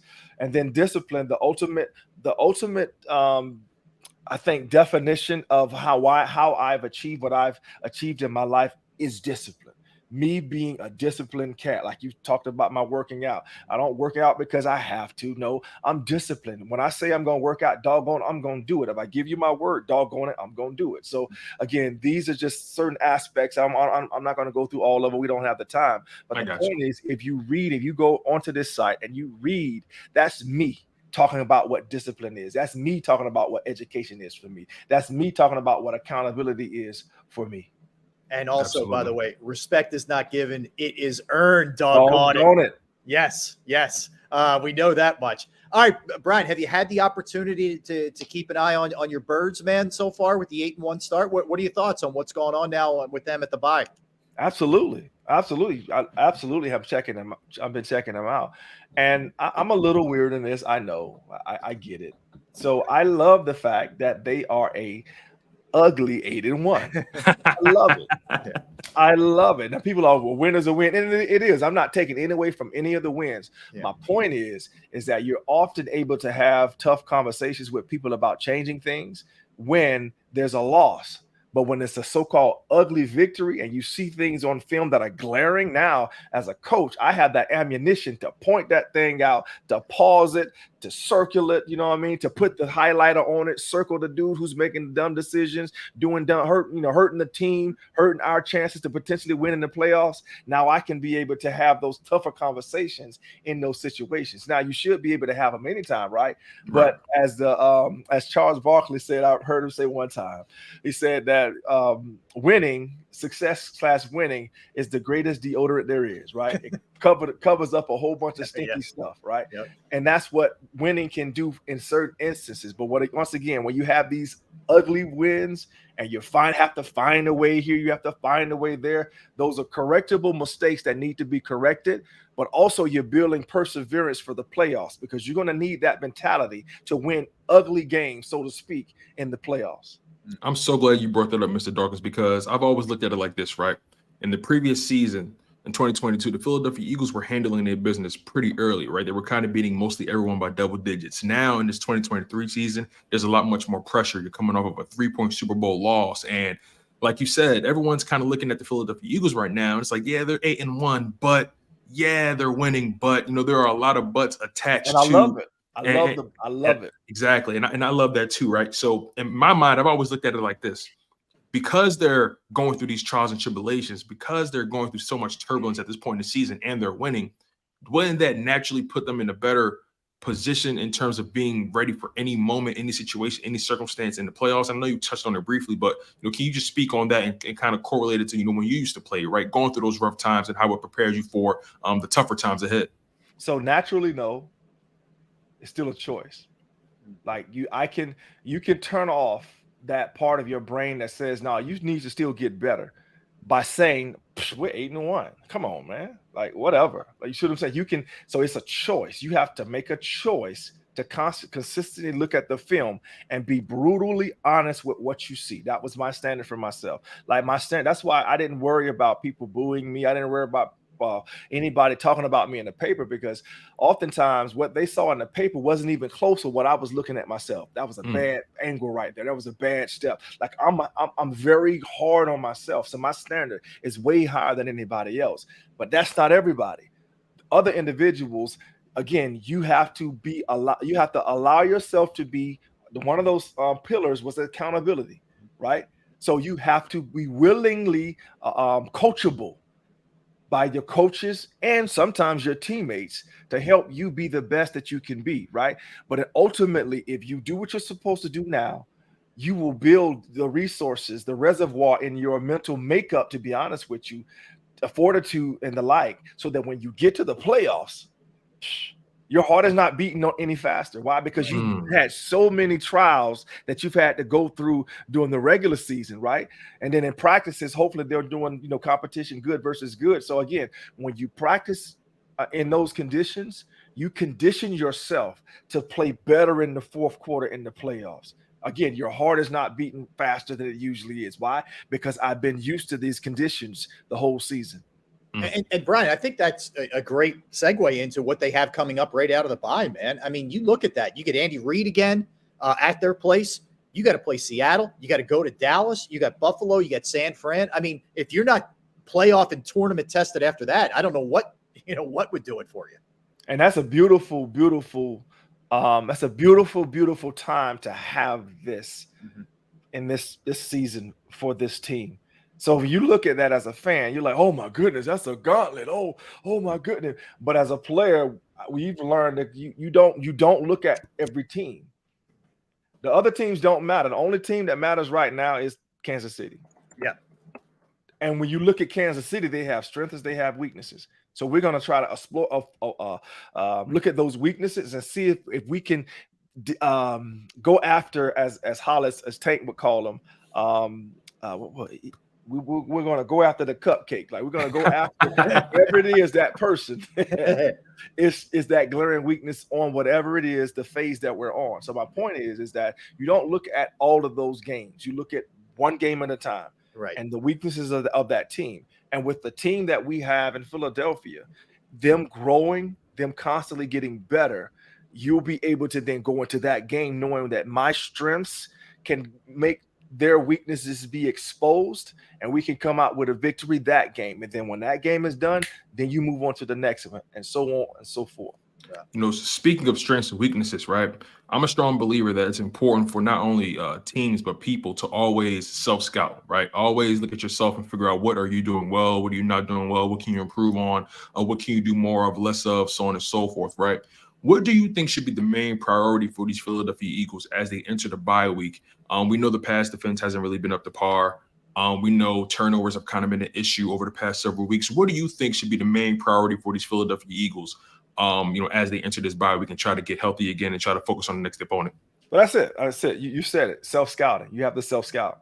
You have to look at what it is you're doing as an offense that you're having success with, right? And those are areas that you are falling short when it comes to whatever it is, third and short, specific situations and keys. As a player individually, yes, it's the same exact thing. Self-evaluation. Again, I'm extremely hard on myself. I was extremely hard on myself. I did not want to give myself ways to say, oh, that's all right. No, because I don't want to be all right. I was not looking for all right. I was looking for greatness. So I was consistently hard on myself. So I wanted my coaches to show me what it is I needed to get better in, to do better, so that I can go practice those things, so that I won't be a repeat offender from the things that I did previously. So the mindset of this team should be that you be brutally honest with yourself. Don't look at yourself at being 8-1. If you need to, look at yourself at being 500 right now, and you need this next game. If you don't have this next game, you won't make the playoffs. Look at however you need to put it in, formulate it in your mind to have some, like, not desperation. You never want to be desperate, but have some what's the word I'm looking for? Motivation. Motivation, even stronger than that. Motivation came up, but even more than that. I don't want just to be motivated. Motivation comes and goes, right? Yeah. I don't want to be just motivated. Yeah. I want it to be more of an internal thing, an inspiration, like something from inside of you that says a deeper dedication, drive. I gotta be my absolute best for this next game. I got to. I mean, whatever it takes, I gotta be better than I was that first half of the season, right? So if everybody's looking at themselves in that light, yeah, big deal. I'm curious, Brian, have you had a chance to just like hone in on the secondary? It feels like it's been a bit of a struggle pass defense-wise. Very much so. And they've had injuries. In fairness, they lost Devontae Maddox in the slot. That's a big deal. It seems like Bradbury may be going through some tough times. Slay. They're also trying a lot of young guys out. And Sidney Brown has a little bit of that dog in him, but he's young, right? So what do you think about what's happening with the secondary? And well, that's the thing. Once you lose Maddox like that early in the year, and he was if you look at his performance when he's healthy, he's one of the better, if not top 5 best cornerbacks, slot cover corners in the game of football, right? He can tackle as well, so he's a complete individual in that slot. And so when you lose him, now you're trying to piece guys and place guys in a space that they're not necessarily, that's not their forte. They can possibly do it, but that's not their forte, right? So Bradbury's a more lengthy corner. You don't usually see more taller, rangy guys in the slot. The only guy that I can think of that did it, actually Bobby did it. Bobby Taylor. Yeah, Bobby had good size back in the day, right? But you usually don't see that, right? Because you have a lot of times you have quicker, shiftier guys in the slot, so you want to kind of match that speed and quickness with them. So that's a tough adjustment. I guess people think just because you can cover on the outside that you can cover on the inside, and that is not the case. It's an absolute different beast in that slot. So with the young guys coming in, and then you lose your starting young safety Blankenship for different parts of games. He's been in and out of the lineup, right? Yeah. So what I see in the secondary, to be honest with you, I see a whole lot of this. Before plays, right? after plays. Yep. Right. So that means communication. Yep. Communication is not where it needs to be right now. Needs to be some communication. Matter of fact, on the touchdown that they gave up to Dallas, I forgot. Was the not the Lamb? Was it Tolbert? The Tolbert? Tolbert, maybe. Or the Turpin touchdown. I can't remember which one it was, but before the play, I saw this. Yep. And then they did whatever it is they did. And after the play, I saw the two safeties come together doing this again, right? That's not a good sign. So that means that the communication is not where it needs to be. So, again, it's an ugly 8-1. There's some things to be fixed. And communication is one of them, in my opinion. Communication. Yeah.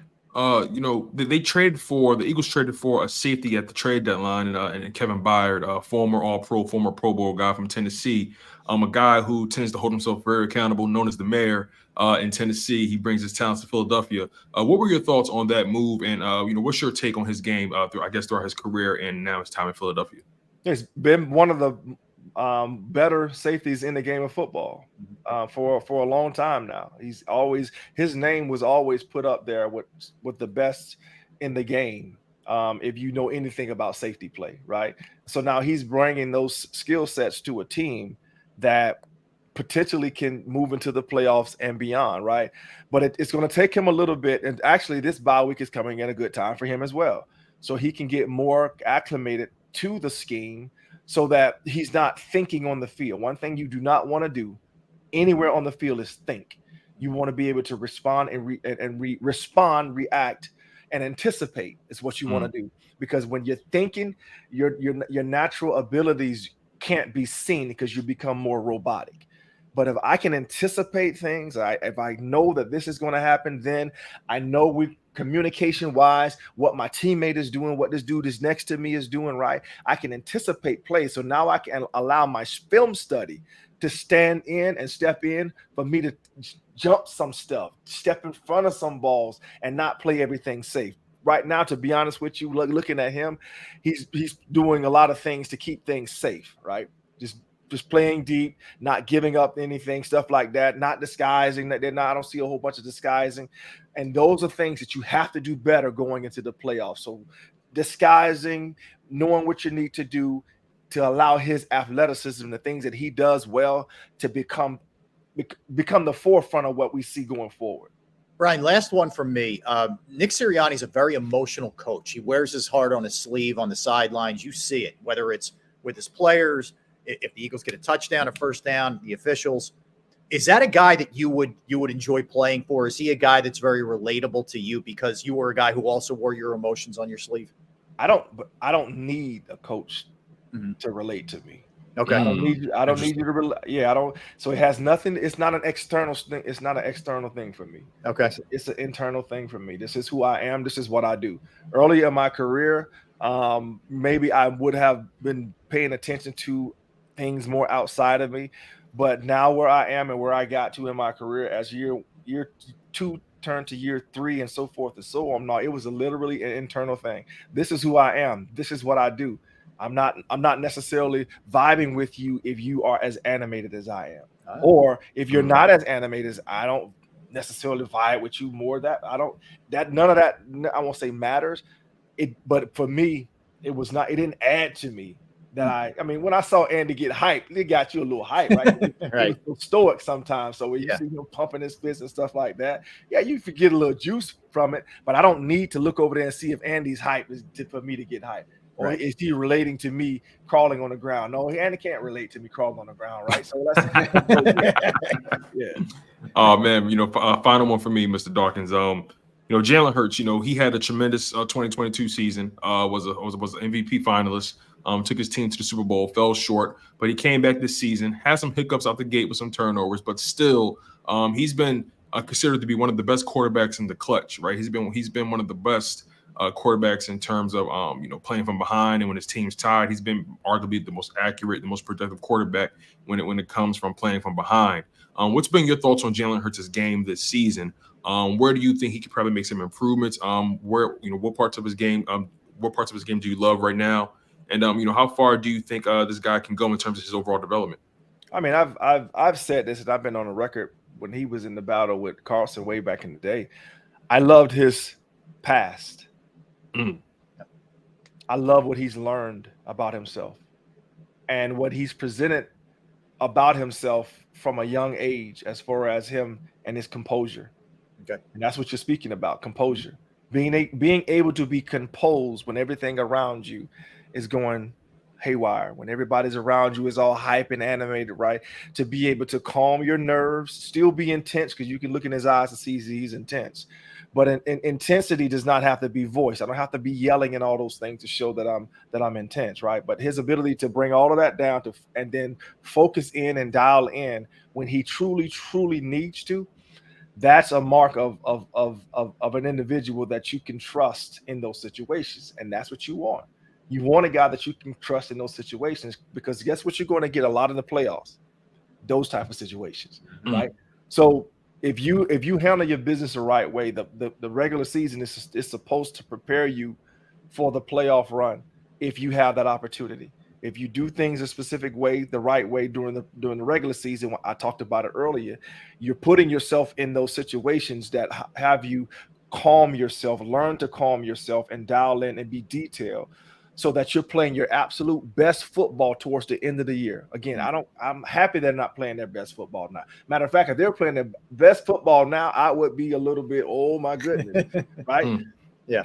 Like, you don't want to be playing your best football right now. Yeah, you don't want to be peaking now. You do not want to be peaking now. You want to be peaking at the end of the season. Yeah. And so going back to Jalen, like you have a leader that's going to be here. He's going to be that for a while. He's going to be that type of individual to be able to calm the ship, make the right throws, make the right decisions. And this is coming at a good time for him to get healthy. We need him to be 100% healthy for this next push into this postseason. Makes sense. Absolutely. All right, Brian, let's remind everybody again, you got to check out the trading cards. Tone, if you could throw them up there again, the incredible artwork, SpecterSportsArt.com. These are absolutely awesome. And there's a limited edition, right, Brian? I mean, you got to get on it quick, man, because these things are going to go really, really fast. And you can see how amazing. Look at the detail there. Incredible. Yeah, absolutely, man. Those things are amazing. You know, it's funny, real quick before you get out of here, Mr. Dawkins. I had the opportunity to meet you a couple years back at the Maxwell Awards. And you know, you were as humble as you always are, modest, and you know, just a great dude as you always been. Well, one of the first things I said to you was I asked, how did you develop that alter ego, the Weapon X alter ego, right? And the first thing you said to me was, "Oh, it's still there. It's still there." You know, and you know, talking to you now for a second time, I could just feel it. I can see that, you know, you still have that dog, and you still got that energy in you that's never going to go away. So, man, just, you know, one thing I will say, you know, just keep being you, man. The city will always love you. The city will always hold you dear, man. Best believe you giving myself, my family, a lot of intense memories, man, that we know that we hold on to this day. No, thank you. Again, that's that's me, brother. Like, I've taken myself from playing the game of football, and I've taken me out of the game. Football was not it was not who I was. It's what I did, right? So I applied me to football. Now I'm applying me to my foundation. I'm applying me to my business. So yeah, thank you for that. Thank you for that. That's a blessing. That's absolutely awesome. And you can check out everything, BrianDawkins.com, and of course the Brian Dawkins Impact Foundation, and the great artwork, artist Jordan Specter. It's SpecterSportsArt.com. Get on it. Trust me, you don't want to wait on this. These things are rare, and they're going to be unbelievable collector items. Brian, great job, man. Always great catching up with you. We wish you all the best, my friend, in everything in life, every endeavor. And good luck with this for sure. Thank you, gentlemen. Y'all be blessed. All right, take care. Take care, sir. Great Brian Dawkins. Yeah, awesome Tone, hanging out with B-Doc right there, man. Definitely, man. Truly one of a kind, right there. Truly one of a kind. Absolutely, once in a lifetime opportunity. I call it. There you go. I agree with you. I agree with you 100%. All right, let's come back. Let's recap some of the things that we talked to Brian about, specifically about the Eagles. It was interesting. Some of the things he said about the secondary communication, not peaking too soon. Let's hit all of that when we come back. We'll do that. All right, he's Tone DeShields. I am Rob Ellis. We are Sports Take, JAKIB Sports YouTube Network. I want to tell you right now about Pro Action Restoration. In fact, I had the guys out the last 2 days to the house from Pro Action Restoration. I had a flood. I had a flood from my upstairs basement that went into my downstairs basement. And of course, who did I call? Pro Action Restoration. And they came out. And actually, you may be able to faintly hear the fans in the background. That's why I'm not at my usual studio location, because the flooding went into my basement where my studio is. But I had the guys come out today, and they are beginning the process of the work that needs to be done for where the flood occurred. They are running fans. They put some anti-mold stuff there, and then they're going to do some restoration project that I need done in my basement. But there is nobody better to turn to than Pro Action Restoration. They're on call 24 hours, 7 days a week to assist. So any time of day you have a problem, you can reach out to them, whether it's water damage, whether it's mold remediation, you went through a fire, you name it, they can handle it. They are licensed, bonded, fully insured. They've been serving the tri-state area for more than 2 decades. And I know this for a fact. Pro Action will work in conjunction with your insurance company, because they are working in conjunction with mine. Again, water, fire, smoke damage, mold remediation, they can handle it. Give them a call, 610-623-3760, 610-623-3760, or online at proactionrestoration.com. That's proactionrestoration.com.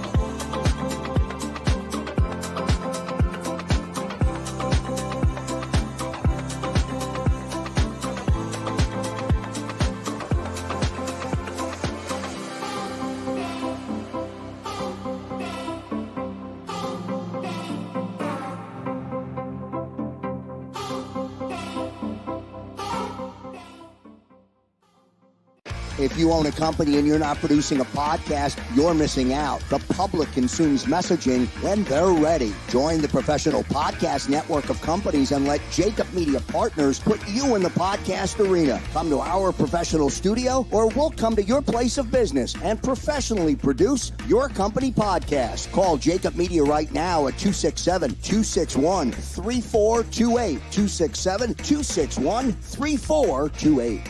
My name is Dr. Bruce Grossinger, and I'm the medical director of Philadelphia PRP and Stem Cell Institute. I'm reaching out to those who suffer from spine and joint pain. We use treatment methods that require no surgery, no scalpel, no drugs. Running, walking, or whatever your desires are, Dr. Grossinger is where you need to come. You can benefit from the same PRP and stem cell treatment as Wilbert Montgomery. Call us now at 610-222-5675.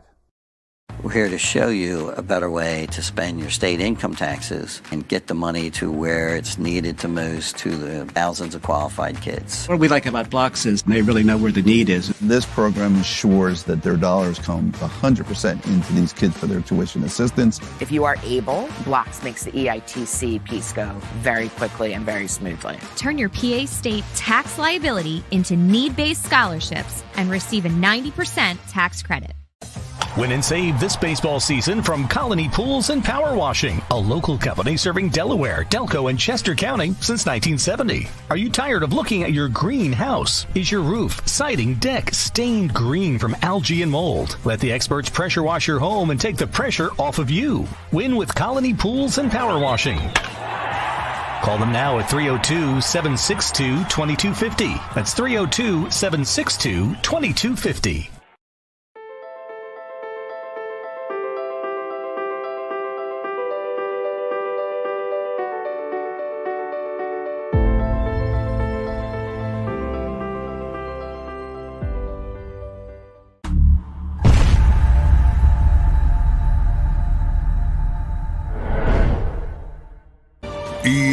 EAGLES, Eagles.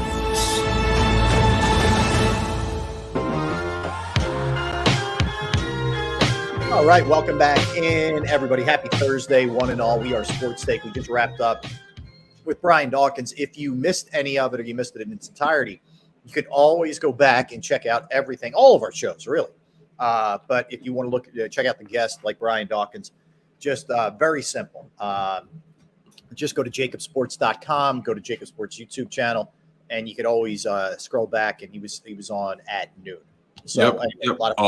And also, just as a reminder to everyone, we do have the GoFundMe up, still pinned in the live chat. Let's show folks that again, Tone, if we could, please. Can you bring that back up?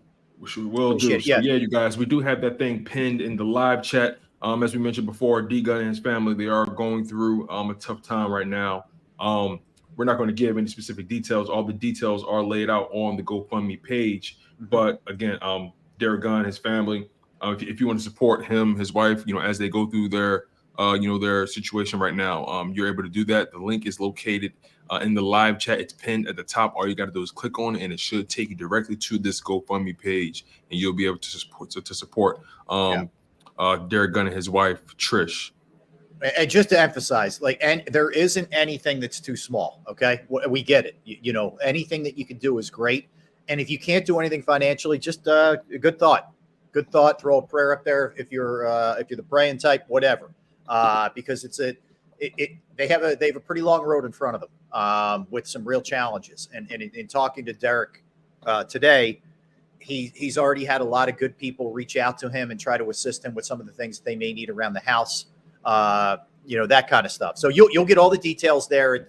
It's Derek explains it very well, everything that's going on. And, we're thinking about our guy. So if you could do anything, great. We appreciate it. Thank you.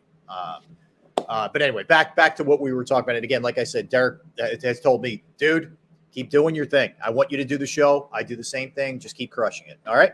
All right. So B-Dog had some interesting things to say, Tone. Absolutely. And I think the communication thing makes sense because you have a combination of a really young guy I'm talking about the safeties. I'll start there. Of Blankenship. You have a guy in Byard who's been around a really long time, but is new to the team and new to the system. And you're throwing guys like Sidney Brown in who are rookies. So there's a lot going on there with guys who are inexperienced in what the defense is trying to do. So you kind of get it. Yeah, no, you're absolutely right. I mean, let's be frank about this. The defense, the way it's designed, what they're asked to do is extremely communication based, right? This Vic Fangio style of defense is predicated strongly and heavily on being able to communicate, right? What they're doing back there is they're constantly passing receivers off to the other defender. They have to communicate, okay, I got this guy now. They're constantly communicating through and through in the midst of a play, pre-snap and post-snap. So if you're constantly changing the voices, if you're constantly changing the presence back there, then it's going to be hard to communicate on a consistent basis. It's going to be hard to maintain some level of continuity. So again, Big Dog brought up a great point, man. Kevin Byard, at this point he's feeling it out. You can tell. Right. But he definitely expects him to get things right on track. They re-Blankenship, a young guy, Sidney Brown, a young guy.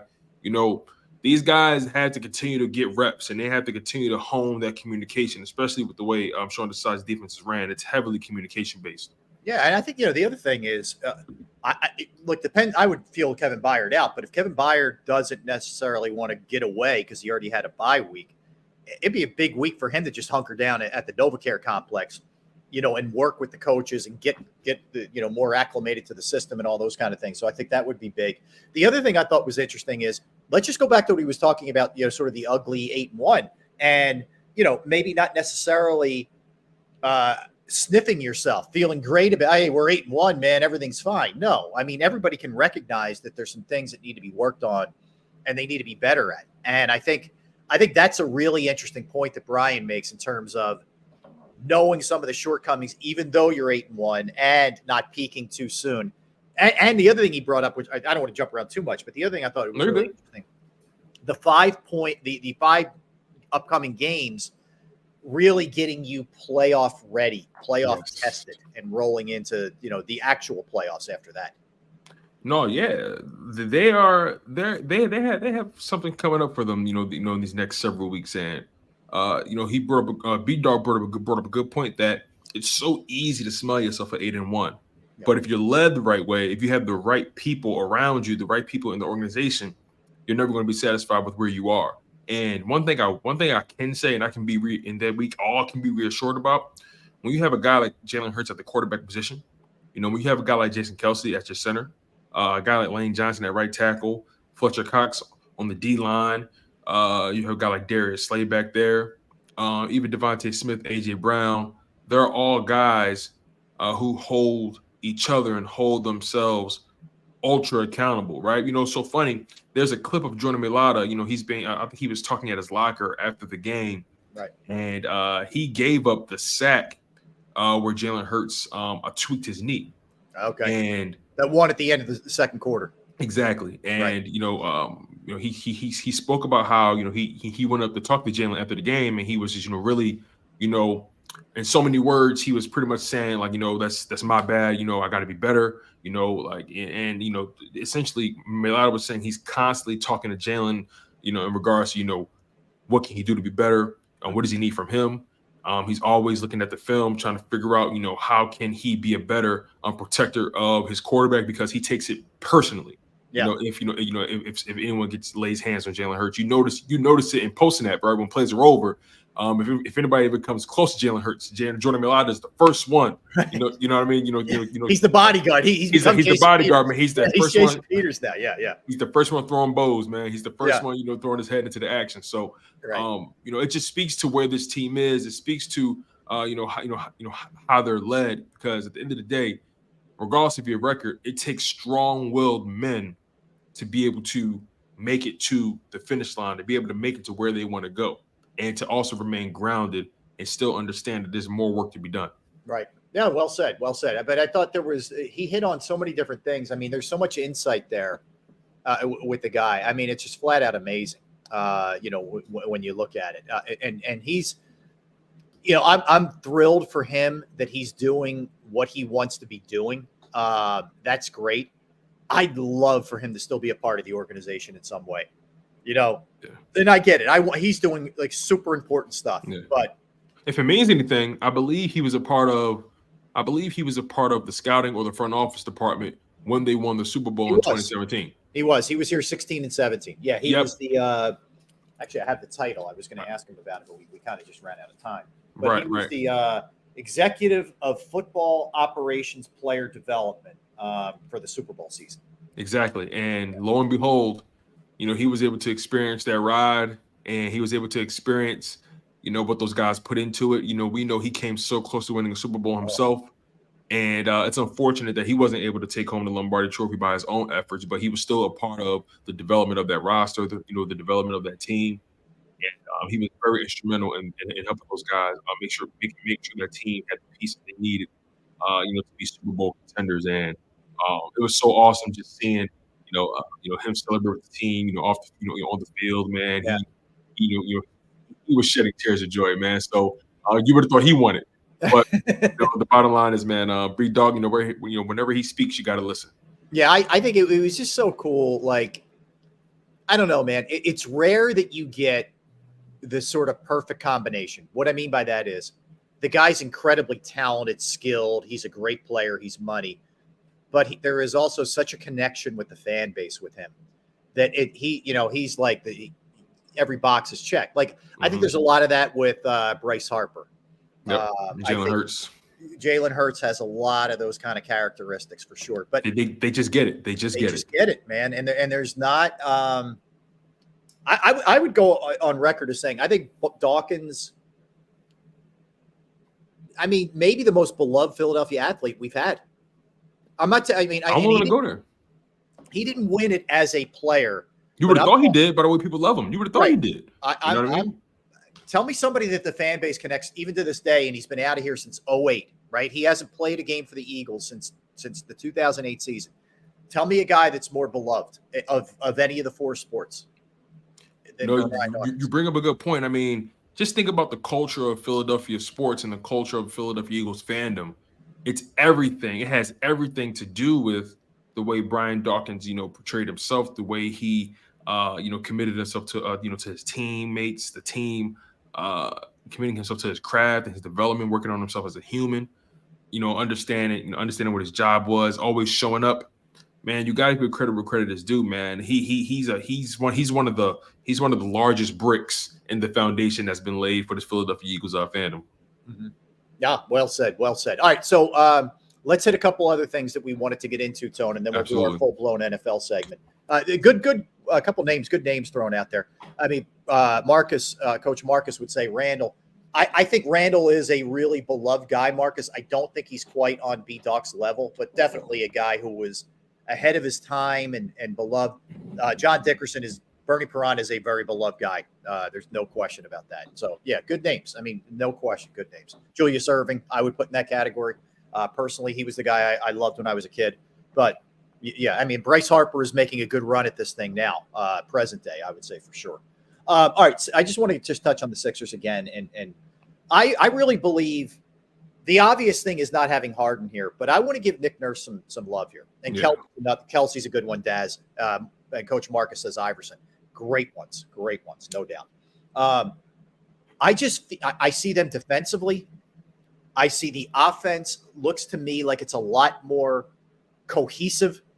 The ball's moving, guys are moving. It's not sitting there watching a shot clock run down and somebody's holding the ball. I'm not telling you it's perfect. Obviously, the end game, they got to get a little bit more, a little better execution-wise at the end of the game offensively.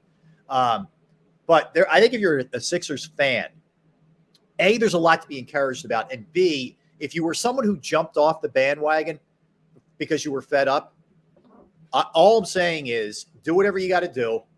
But you might want to jump back in because you're missing some fun. He said, "Do whatever you got to do." I'm just telling you. I don't fault you for being in the call me in the second round. I'm not exercise those demons. I'm just saying this is a different team than what it looked like last year. That's all. That's all. Very different. It feels different. It looks different. Listen, Rob, you know I'm the first to tell you, man. I am one of those people. I was one of those people that I was not buying in. I didn't really care what they did or how they did it.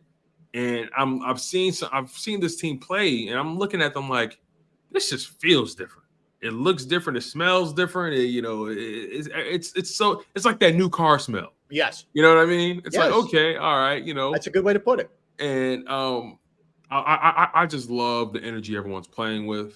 It seems like they're really buying into what Nick Nurse is selling.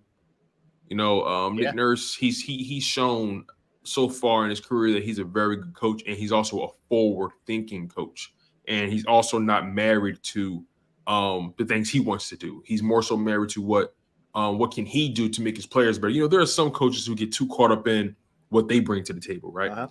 Yep. And I'm not really a fan of those kind of guys because, in my humble opinion, I feel like in pro sports, coaches are more replaceable than players.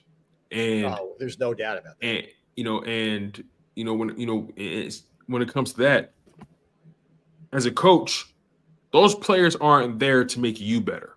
They aren't there to make you look like a boy genius or a boy wonder, whatever you want to call it. They're not there to elevate your scheme. You're there to elevate them. You're there to maximize their skill set, get the best out of them, make sure they're playing at their peak ability. And I feel like over the past several years, Brett Brown and Doc Rivers included, both of those guys, I felt like they care more about what the players provided to their scheme rather than what they could provide for the players. Yeah. And I'm honestly seeing, again, it's very early in the season, but so far I'm seeing a very flexible and adaptable head coach who's doing whatever he can to put his guys in the best possible position to succeed and to get them easy buckets. And they're buying in. You know what you're seeing? You're seeing it from veterans and younger guys. Like I think Tobias Harris is in the best position to succeed that he's been in since he's gotten here. I think he's using him at his best, right? And you're seeing him giving the reins over to Maxey. And by the way, Maxey's a phenomenal guard rebounder. Let me just say that too. Anyway, conscious. No, listen, rebound. See, people don't understand, right? People kind of look at Draymond Green like, well, how is he getting all these rebounds? He's 6'8". How was Dennis Rodman getting all these rebounds? He's 6'7", 6'8". How are these guys who aren't necessarily prototypical power forwards or centers? How are they getting these rebounds? You know what I mean? You want to know why? Because rebounding is an effort stat. It's exactly right. Rebounding isn't about, listen, of course, when you're taller, it's easier, right? It's easier technically just because of your length. But I don't care. I've seen bigs be terrible at rebounding because they don't want to throw their body around. Yep. They're not high effort guys. You dig what I'm saying? So I look at the rebounding stat as an effort stat. If I see a guy like Tyrese Maxey getting boards, especially offensive boards or whatever may have you, That signifies effort. A guy like I hate that we always got to reference it, but the reality is the reality. A guy like James Harden, in my opinion, he wasn't a high effort guy. His feet barely left the ground most times. So I'm looking at Tyrese Maxey as a kid that understands the opportunity that's in front of him. He understands that he could potentially, probably, if he continues to be on this trajectory, could go down as one of the best, one of the most beloved Sixers to ever play for the organization. If he continues on this track, man, he got some big money waiting for him at the end of the season. I'll tell you that. Well, I think, that's for sure, man. I mean, you're looking at, if not max, borderline max money. He's getting paid. And you always get more money when you stay with the team that drafted you too. You have the bird rights. Yeah, the team has the bird rights to you, so they can pay you more in that league. That's the way it works. Well, the other thing I love is too, like, he and the team both agreed, all right, we're not going to do an extension. Let's play it out. But you don't hear anything out of Maxey or Maxey's camp or any whispers about that. Like, he's just going about his business. What's up, Fitness Rebel? Good to see you checking in. He's just going about his business, man. And he's the ultimate teammate. I love the guy. I mean, he's another one. We're talking about these athletes, and I understand he's got to do it for a very long time before he gets in the conversation with Brian Dawkins. Of course. But he's on the quick track to being one of those guys that we look back in 5, 7, 10 years from now and just say, man, thank God Tyrese Maxey was in this town. Yeah, this is his time, right? They drafted him in 2020 or 20. This is his fourth year, I believe. It's his fourth year, something like that. Yeah. But the 2020s on forward, can he dominate the next 10 years for the Philadelphia 76ers? Can he be the guard of the 2020s for the Philadelphia 76ers? AI was the guard of the early 2000s, late 90s. The late 90s, early 2000s. He dominated that era for the Sixers. You know what I mean? Yep. Can he be the new guard that the Philadelphia fan base can hold on to and wrap their arms around? Can he be that guy? Because let's really think about this, right? Who's the last guard that the Philadelphia 76ers have had that we've loved on the level of AI, or even maybe not on that level, but just close? Like, who's the last guard that we actually said, wow, we got ourselves one? It's my God. It's a good question. It's been a while. I mean, we had so many guys who we thought were going to be that guy, Fultz, Simmons, right? And none of them turned out to be that guy. And ironically enough, it's him. Can you pull up John Dickerson's comment, Tone? I can't. I can't pull it up with my setup here that I have. My company has my Ellis rights. Overwork me and underpay me. No truer words have ever been spoken. Oh, in my life. goodness, man. Yes. Listen, John, don't get us in trouble, man. Don't do that. Funny. We can joke. That's all right. Yeah, but no, I agree with you, Tone. I mean, that's where this thing is headed. All right, let's get a timeout and let's set our sights on the NFL, and we're going to dig into a bunch of different things. One of the things we're going to do, Tone, which I think is cool, based on the fact that the Panthers are playing the Bears tonight. Not that game's good; it's garbage. But we're going to look back at the 2023 draft and who hit it so far through the early going and who whiffed. And hint, the Eagles are a hit. Okay, the Eagles did quite well for themselves with their first round pick, but we'll look through who did good, who did not do as well. So we'll do that when we get back. You don't want to go anywhere. Fast, fun show thus far. We'll talk some NFL at 1:30. We'll have Billy Crocker, coach of Eastern University, will be joining us as well. All right, let's tell you about Flynn Tree Services. Yes, they are an experienced, licensed, and insured Pennsylvania tree services company that will trim or remove any unwanted trees off of your property. They serve southeastern Pennsylvania, South Jersey, and northern Delaware. Flynn Tree Services specializes in tree removal, stump grinding, as well as tree pruning. You can go to their Facebook or Instagram page, for more information or a sampling of their work. Give Flynn Tree Services a call at 610-850-2848, 610-850-2848, or online at flynntreeservices.com. That's flynntreeservices.com. Go to get your game on. Go for the beers. Go for the cheers. Go for the hit and the hits. Go for the stakes and the stakes. Go to get your parlay on. Go to get your party on. Go for the scene. Go for the screens. Go for the gallery.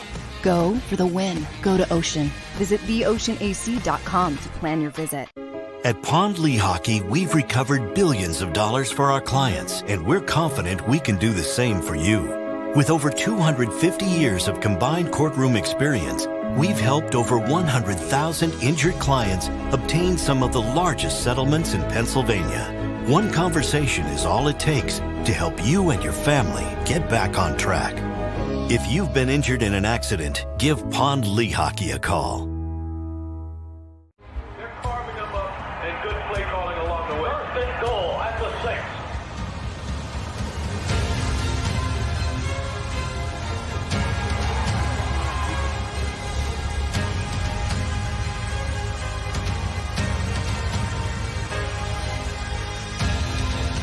Field of life, First Trust Bank is there for you.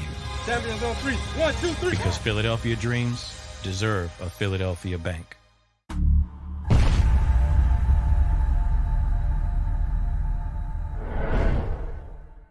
We're here to show you a better way to spend your state income taxes and get the money to where it's needed to most to the thousands of qualified kids. What we like about Blocks is they really know where the need is. This program ensures that their dollars come 100% into these kids for their tuition assistance. If you are able, Blocks makes the EITC piece go very quickly and very smoothly. Turn your PA state tax liability into need-based scholarships and receive a 90% tax credit.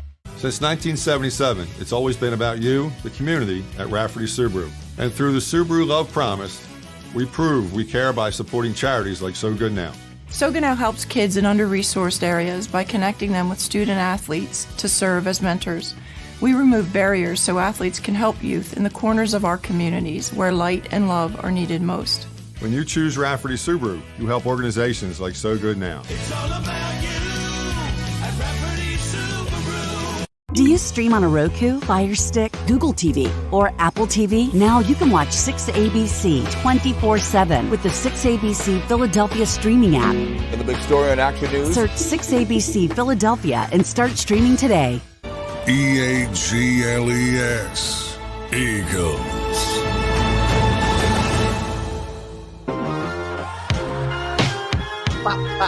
Bing! Hour number 3. Welcome back in, everybody. That's Tone the Shields.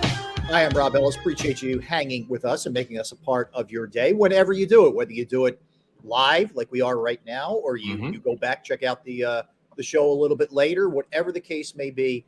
Appreciate you. All right, Tone. This will test your NFL fandom tonight, this bad boy. You have you have the Panthers taking on the Bears. Okay, just a reminder, if you haven't been paying attention to either team, and if you haven't, I don't blame you one bit. The Panthers 1-7, the Bears 2-7. Let the fun begin, baby. Yes. Woo. What can it's so I've always liked the Panthers.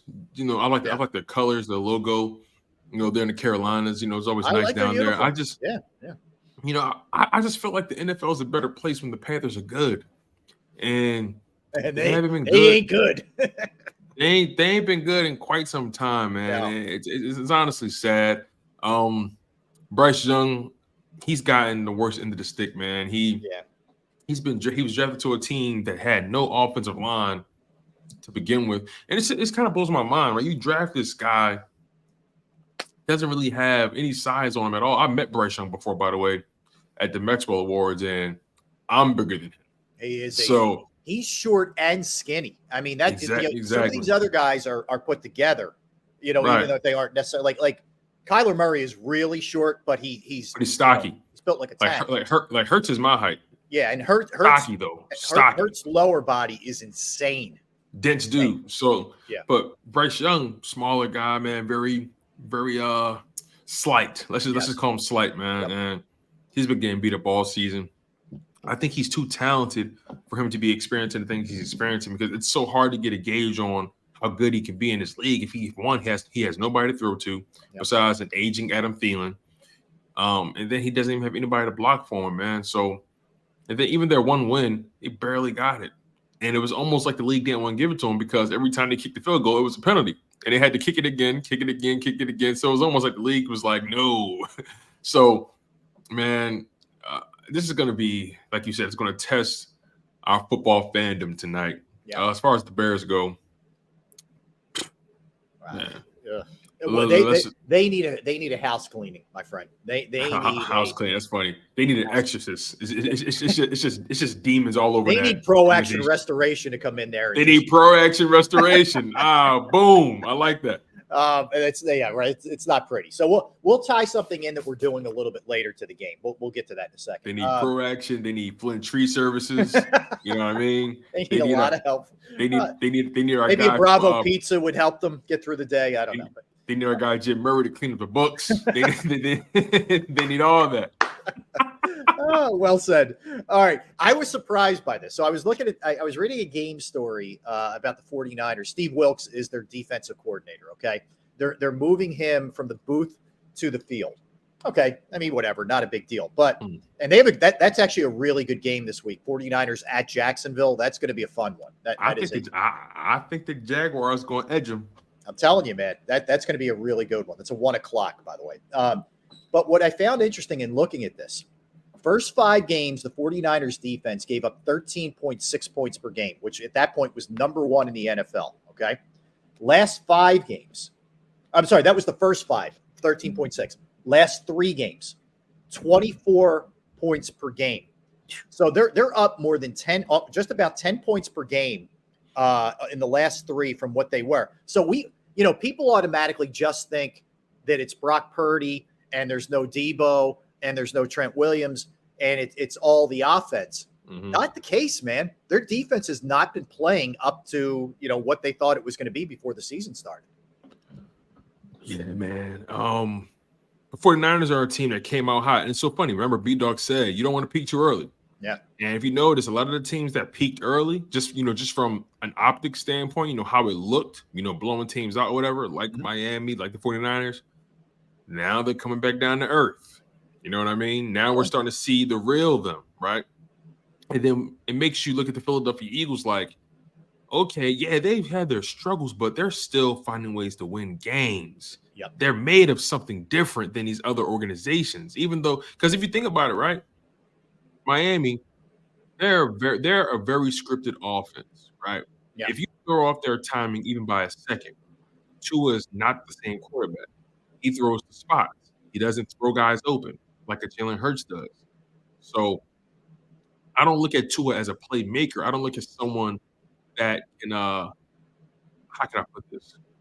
He doesn't strike me as someone that can win you the game if things aren't going right. I think it's off schedule stuff. Yeah, He's not really good at improvising or being the off schedule guy. And at times, I also believe he sees ghosts when those edge rushers get a little too close. Yep. He starts to see ghosts. Mm-hmm. As far as the 49ers go, they're a talented team. Let's not get it twisted, but I think they're another team that's, especially their offense, is really predicated on throwing to spots and orchestrating the offense. Mm-hmm. Purdy, a guy who's not really known for being a playmaker, an improviser, not really known for, let's be honest, this is the first time we've seen Brock Purdy really play under any sort of dire circumstances. And look how mediocre he's looked. Yeah. So, it's something to be said about, these guys that we've tried to crown so early. Mm-hmm. And then you actually see them when they have to do any kind of real work, any real kind of like improvising or playmaking, then they start to look human again. Right. That's how you're right. It's a good point. Yeah, it's a good point. You're right. That is one of the more intriguing games this week that I'm going to be excited to watch because Jacksonville's been straight up hot and the 49ers have been the opposite, but they can't, you lose that game. You got 4 losses on the ledger with the Eagles sitting there with 1. They won 5 in a row, and then they lost. That would be losing 4 in a row. A tale of two halves, or however you want to look at it. Big time. All right, so that's one to keep your eye on. I feel like we've been doing this same story for 2 years, but Robert Saleh is saying he and Zach Wilson are on the same page. Right. Did you realize he's 31 of 32 in QBR, and they only on the season tone have 8 offensive touchdowns in 8 games? Think about that for a minute. They have 8 offensive touchdowns in 8 games, and he is second to last in QBR. Like, I get it. There's not great options on the bench. It's like Trevor Siemian. It's not good, but can it really be worse? I guess is my question. One thing I will know, their kicker is earning his money. I tell you that much, man, because I look at the Jets right now. Their defense is doing such an amazing job. Phenomenal. They're doing such an amazing job keeping them within arm's length. You can't expect the defenses aren't designed in this new NFL. Defenses aren't designed to last you 4 straight quarters. They're just not, because of the rules and it being a passing league and these schemes that these defenses are running now.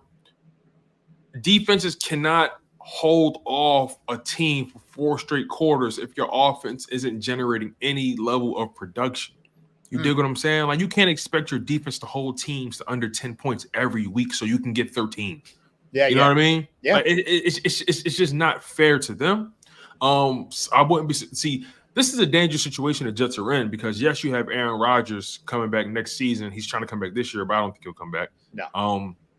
But they're in a very dangerous situation if you ask me, because they're risking losing the faith of a lot of these guys on defense, and if they can't generate any sort of positivity in that organization, at least come next year, I wouldn't be surprised if some of these guys start looking, start looking for the exit, for the exit door. Agree. I think what's going to happen too, Tone, is I'm talking this year.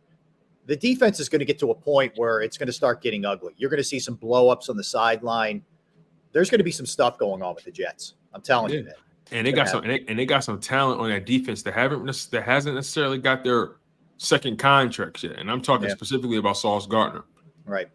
We've seen a guy like Jalen Ramsey be with the Jags, and they trade him because he's tired of losing. Yep. And he ends up going to the Rams, getting a Super Bowl.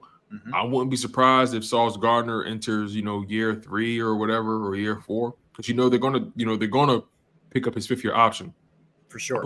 But if they're not generating any kind of consistent offense, if they don't have any promise on the side of the ball, I wouldn't be surprised if he wants out in New York.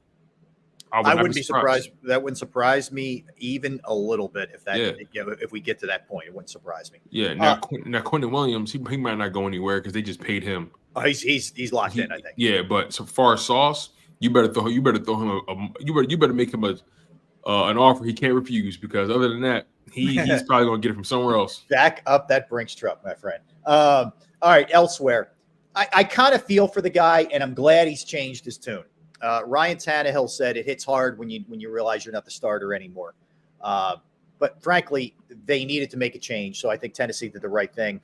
What I also appreciate is I think he's grown up a little bit, because both Will Levis and Malik Willis have talked about how the guy has been a good mentor and a good teammate to them. Because initially, you remember, he pushed back when they drafted Willis 2 years ago. To me, you get to a point where you realize, if I want to stick around and make a really nice check in this league, I can be a backup for another 5 years if I want to be a good teammate. So, part of it is just be smart if you want to do this, if you want to further do this. And, take care of the guys who are coming after you too, like some people did for you. That's all. Yeah, the reality is we spoke about this off air in our pre-show meeting, and one of the things I said was, I can't expect a guy or anyone in any industry to be comfortable with someone younger and more explosive, or having all this banter going on about his name. I can't imagine a guy being comfortable with someone that he knows is here to replace him. I know. Right? It's got to be tough. In any industry, right? Yeah. I know it's so easy for us, right, to say, well, be a good guy, be all that stuff, right? And you have a responsibility as a professional, to make sure that you're perceived in the right fashion, in your locker room, and in the media, right? Now, when it comes to the fire that burns inside of you internally, that's your truth.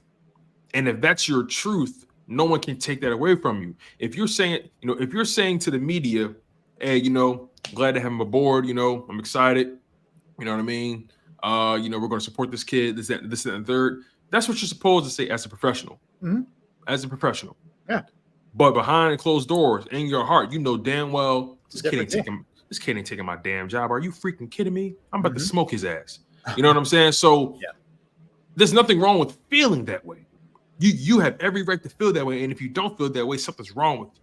If I work in a company and someone brings in this, this young kid that's younger, supposedly he's smarter and he's cheaper, and they plan on finding a way to move me out. Yeah, I'm gonna say, I'm like, hey, welcome to the team, young buck.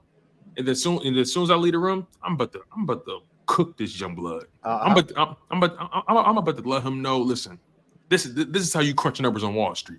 You get what I'm saying? So it's all about how you portray yourself. It's all about how you handle yourself. Just because you show respect and you show a level of support to someone, that should never compromise your truth, because your truth is yours alone, and you should always be firm in what you believe and firm in how you see yourself.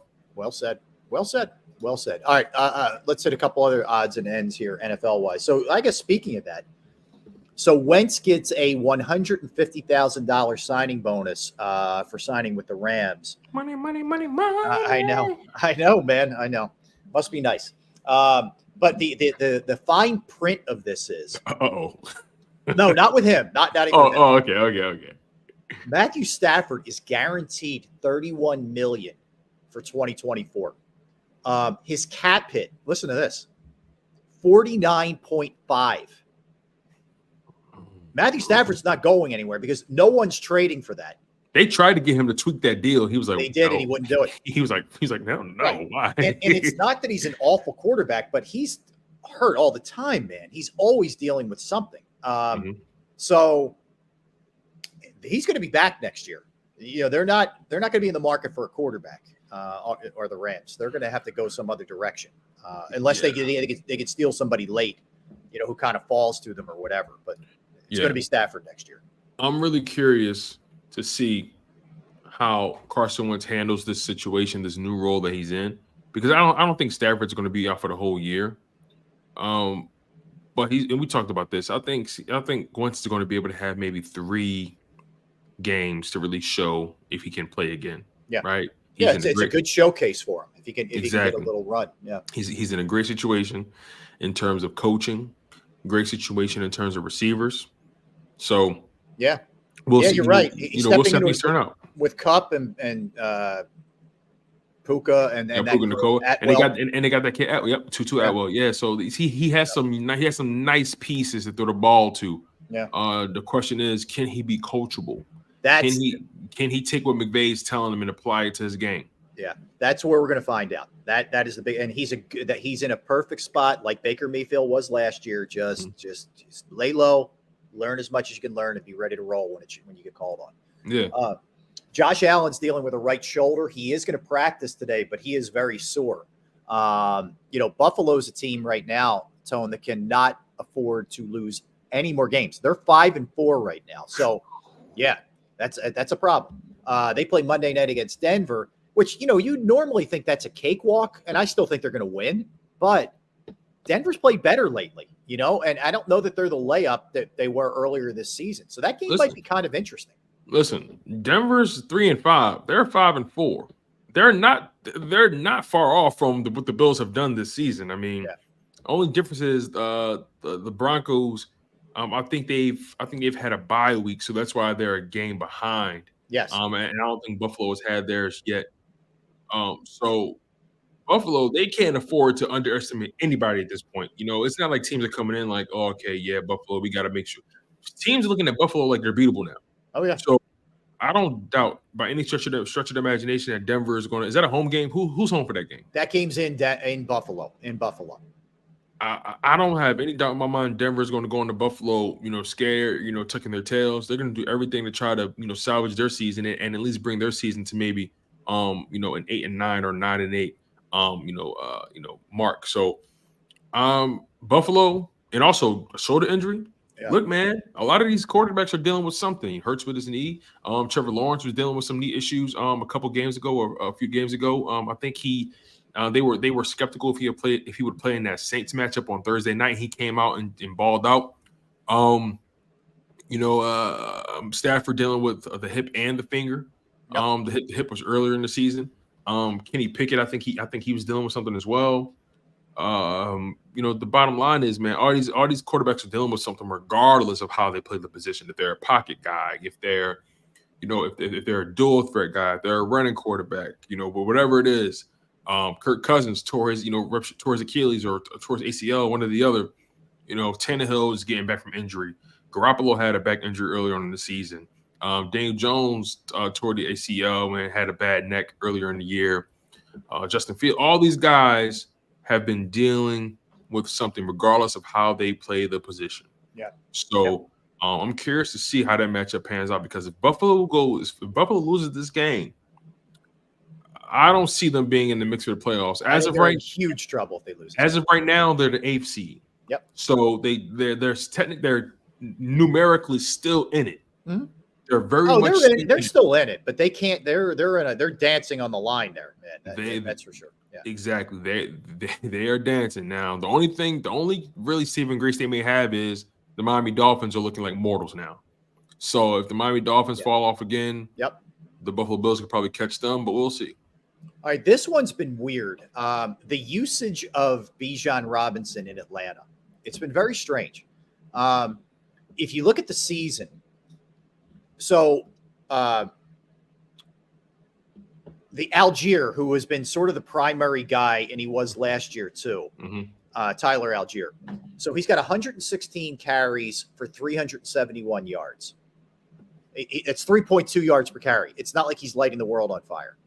Bijan Robinson has 103 carries for 517 yards. That's 5 yards per carry. Yet it feels like every week they're giving Algier, kind of more touches here. And, people are questioning Arthur Smith a lot. What's up? Why is he coming out in certain situations? Does he not know the playbook? Is there something else we need to know here? And there isn't any real clear answers on what's happening. Like, I would think if they were going to take him in the first round like they did, despite, some people not thinking you should take a running back that high, that he'd be getting the bulk of the carries, no? I mean, I find it a little bit strange. Yeah, I drafted him what, in top 5 or top 10? What was it, like 10? I don't know if it was 5, but it was But he's definitely getting the bulk of the carries, if you ask me. It's so funny when you think about what the Atlanta Falcons have done on offense. They've meant well, right? They drafted Kyle Pitts high, then they followed it up drafting Drake London high, and then they followed up again drafting Bijan Robinson high. Both Kyle Pitts and Drake London have struggled to stay on the field consistently through their short careers. So I understand what Atlanta has been trying to do. They've been trying to establish a foundation, a nucleus on offense, right? And I think their thinking was correct. I just don't think Drake London is as good as they thought he was. Right. And Kyle Pitts, I'm not doubting his talent, but I struggle with the quarterback play over there. Yep. And it might mean the same thing for Drake London, right? Look, it's so hard to really judge. These guys are so young in their careers, and if you get them a good quarterback, who knows? Both Drake London and Kyle Pitts, they're mismatch nightmares, right? Yeah. Exactly. Bijan Robinson, same thing. So I question highly the Atlanta Falcons at the quarterback position, and I need to see them with some competent quarterback play so I can really know how good Drake London, Kyle Pitts, and even Bijan Robinson is, man. Because if you draft Bijan Robinson, he should have more than 150 carries by now. I agree. He only has 103 carries, and we're 9 weeks deep. If you break that down, that's about 11 carries a game he's getting. Mm-hmm. Not much, right? Unacceptable for a top 10 running back. Some people argue they should have never even drafted him. Yeah. Well, we're going to get into that in a minute. We'll look at the draft in a second, who did well, who didn't. But Monday night, on the Monday night broadcast, Troy Aikman referenced the conversation he had with Jets pass rusher Quinnen Williams, in which Williams called himself the highest paid decoy in the NFL. So Aikman went on to say, not only does Williams believe that about his role, but he's also been pushing Robert Saleh and defensive coordinator Jeff Ulbrich to change that and free him up for sacks and those kind of things. But on yesterday, Williams denied he ever said it to Aikman and said it was upsetting when he heard the comments. In fact, he said he never spoke with Aikman at all. So I'll give you the quote. He said that Quentin Williams said he never spoke to Aikman. He doesn't know where the quote came from about him being the most expensive decoy. Williams said it was upsetting and weird that Aikman attributed a quote to him. Like, somebody lying. Well, that's the thing, man. Like, if it is Aikman making that up, and I don't. Well, that doesn't. We don't know. That's the bottom line. We don't know. Right. I don't know. It's a he said. But said. But it seems so weird. Both would. On both parties. Both parties. Why would either party lie? Right. I don't know. It's really bad if it's Aikman, because then now going further, anything that he says, I'm going to be like, did the guy really tell him that? Like, is this really what was happening? I don't know. Aikman isn't the type to bite his lip either. I bet you he'll push back. I think he will push back if he in fact did have that conversation with him. Keep your eye on this one. And they're both guys who are pretty credible. Yeah. So is this a misunderstanding? Is this a someone's Tone? Here's the thing. I would buy the hey, you took me out of context. Williams said they never had a conversation. That's the part that stood out to me. We didn't even have a conversation. But didn't Robert Saleh address that as well in his press conference? Didn't he say something about sacks aren't being an overrated stat? He did say that. John McMullen says that all the time, man. I understand what he means by that. Because pressure can do a lot, can be just as effective, that kind of stuff. Yeah. Right. I get the logic when people say sacks are overrated stat, but one thing I know about sacks, if you sack somebody, the play's over. So that's true. That's how I look at it sometimes. Well, and also if you literally hit somebody when they, you get a strip sack, there's a lot of good can come out of a sack. A lot of good can come out of it for sure. But yeah, I it's all about perspective. So yeah, absolutely. All right, You know what? Let's hit a couple other items. Let's hold the draft review. We'll do that after we talk to Coach Crocker. Okay. So yeah, we'll just we'll space that out a little bit because we get the coach coming up in here in a minute. I'll tell you the other thing that's going to be interesting to keep your eye on in the NFL. How the Raiders do going forward, because they have a feel, they have like a Sixers feel to me. Meaning, I think they feel like the black cloud was lifted off of them with Josh McDaniels. Mm-hmm. And now Antonio Pierce comes in. It's very much got a James Harden, Doc Rivers thing with the Sixers. To me, I'm curious how the Raiders look here moving forward. Let me pull their schedule up and see what they have. So, all right, this is what and they're starting. Aiden O'Connell is going to continue to be the starter. They have the Jets. Speaking of, they have the Jets at home this week. Then they go to Miami. They then still got the Chiefs twice. Damn. Yeah, dude, that's not good. Yeah, I don't think they're a playoff team, but I want to see how they play. And if they play well to close this thing out, don't overthink this, Mark Davis. Just stick with Antonio Pierce. You had the opportunity to do this before, and you overthought it, and it burned you. So don't burn yourself again. All right, let's get a timeout, Tone. Let's talk to Coach Crocker when we come back. A lot to do. We'll do that. We'll revisit the draft so far and see who did well and who did not. He's Tone DeShields. In for Gunner, I'm Rob Ellis. We're Sports Take, JAKIB Sports YouTube Network. Right back.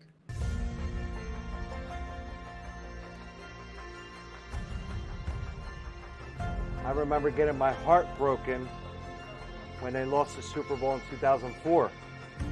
We're big Eagles fans. We moved to South Philly because of the Eagles. When they won, we went straight to Broad Street, and everybody was going nuts over there, and it was just a memory that you'll never forget.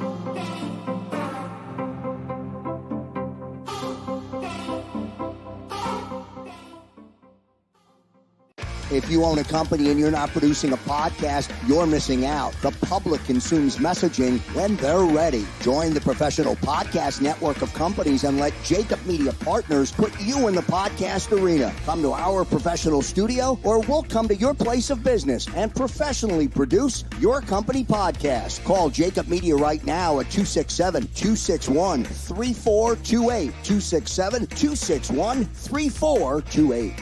My name is Dr. Bruce Grossinger, and I'm the medical director of Philadelphia PRP and Stem Cell Institute. I'm reaching out to those who suffer from spine and joint pain. We use treatment methods that require no surgery, no scalpel, no drugs. Running, walking, or whatever your desires are, Dr. Grossinger is where you need to come. You can benefit from the same PRP and stem cell treatment as Wilbert Montgomery. Call us now at 610-222-5675.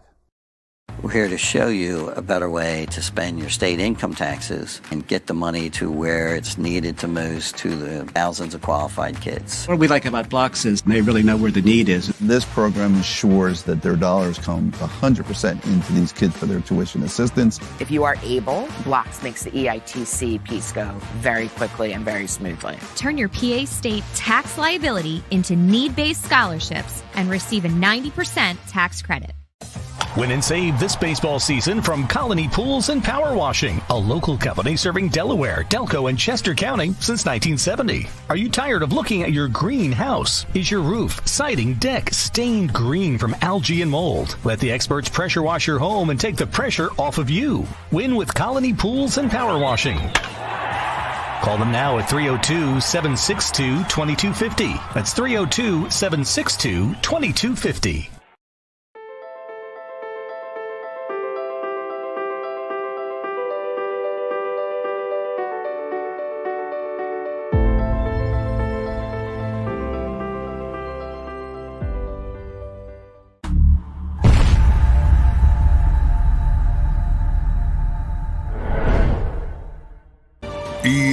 EAGLES, Eagles.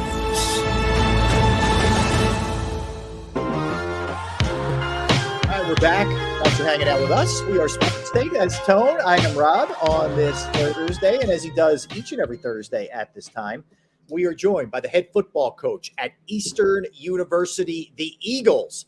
That would be the man himself, Billy Crocker. Coach Crocker, how we doing today? Good. How are you guys doing? We're doing great. We're doing Awesome. great. I want, Coach, before we get to the Widener game and then your last one coming up against Stevenson, I want to give the people a little taste of what it's like to play for you. We have a little pregame speech. So this was not before the game this week. It was for the previous week. And this is what it's like to be inside in the locker room if you are an Eastern Eagle with Coach Crocker. Here you go. Yeah, let's get this thing going, okay? Because when I saw this thing, I was like, "Yo, Coach is really talking that talk." Let's see. All right. Can you guys hear it there? No.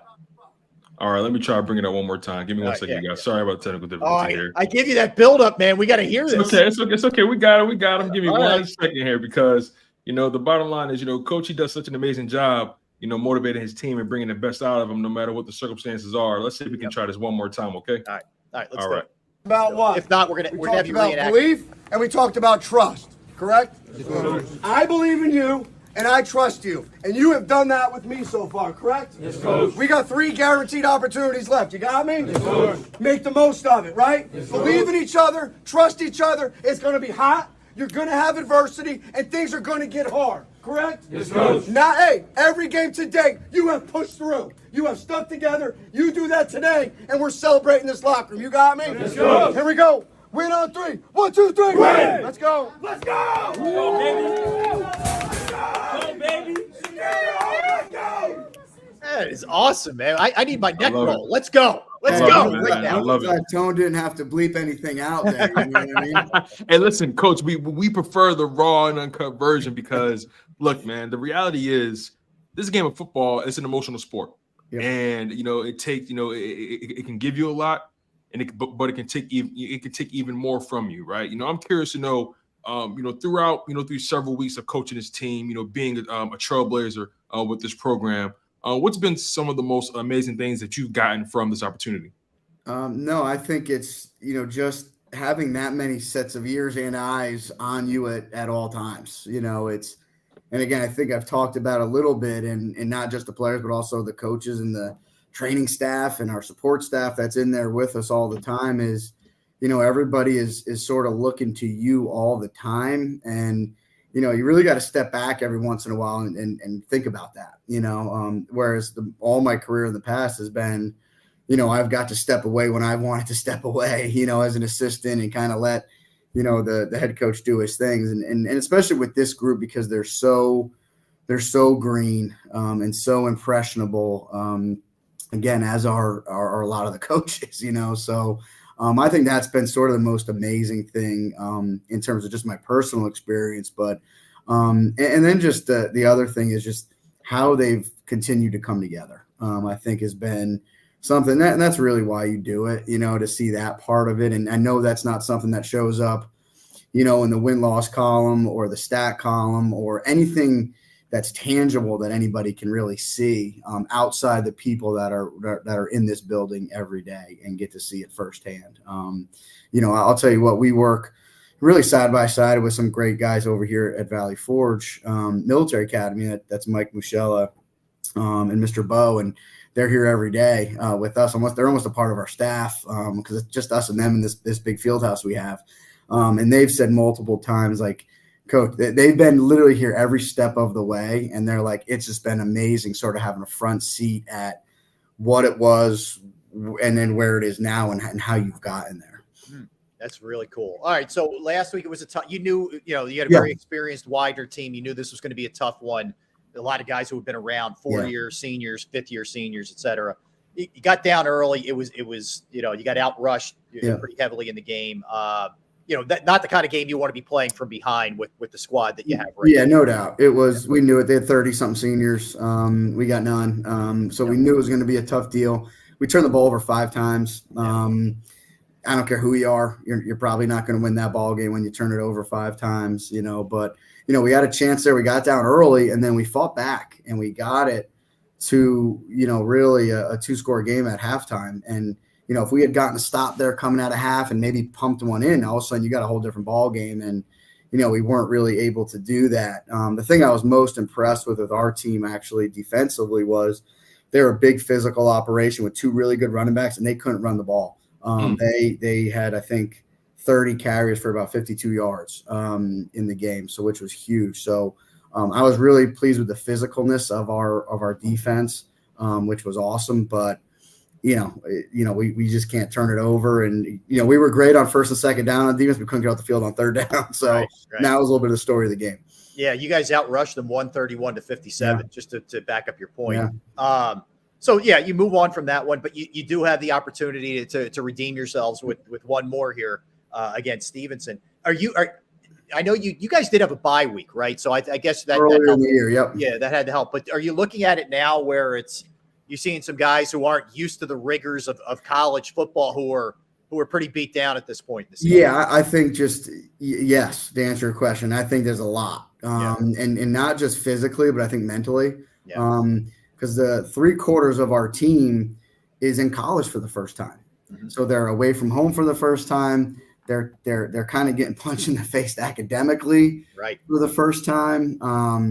And then you get the daily grind of the football part on top of everything. So I think at this point in November, they're not used to having to have sustained a lot of what is thrown on their plate. And you see some guys certainly physically, but, almost as much mentally than anything else. Right. Coach Crocker, I'm curious, right?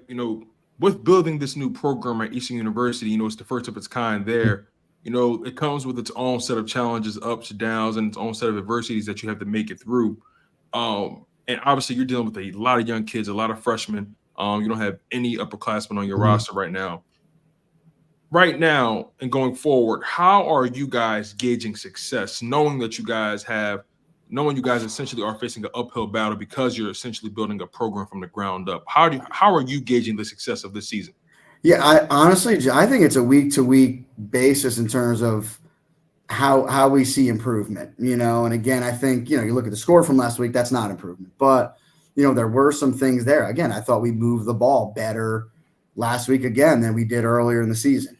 Defensively, we did a lot of really good things. And I tell those guys, listen, I've been doing this a long time, and it's never as bad as you think it is, and it's never as good as you think it is. You know what I mean? And, so when you look at it, you're like, it honestly, when I watched the game again Saturday night, if you don't see the scoreboard kind of thing, you're like, okay, and then you see like, wow, I didn't get that from that film, if that makes sense.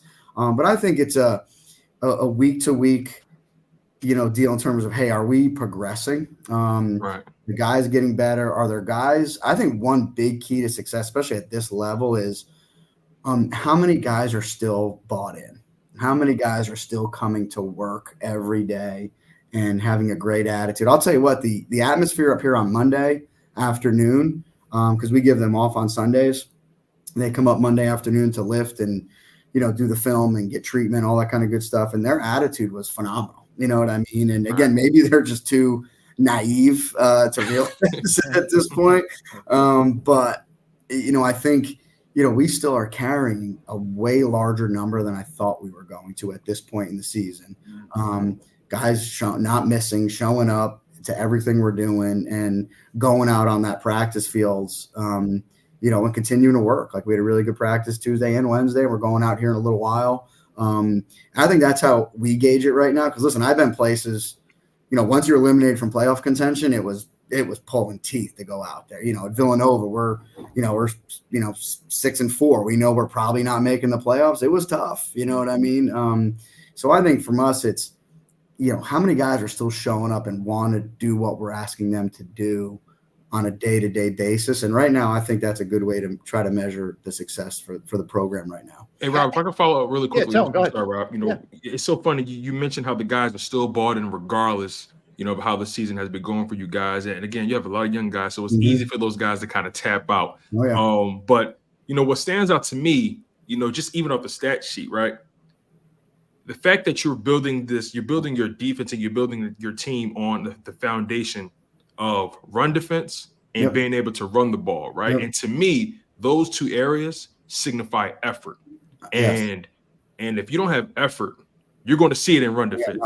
You know what I mean? So to me, that's a key signifier for me, at least, that your guys are extremely still bought in. What about you? Like, what's been your thoughts on your team in terms of the run offense, the run defense, and just how that translates to effort and commitment from your guys? I think early it wasn't that way. You know what I mean? It was, wow, wait a sec. We got some work to do. I didn't think we'd ever be able to run the ball on anybody all year. And I think for the last couple of games, you saw we've been able to do that a little bit. And, the quarterback run game has helped us. But, that just shows to me up front that, we're overmatched physically up front, but those guys are throwing everything they can, in there just to give us a shot, and they're doing a great job. And that, again, like you said, just shows me the fight, that those guys have, especially up front, and defensively. It's, I've always been that way. Like, hey, we're going to make them run it, and God bless them if they can beat us in the pass game. And I know you have to defend both, but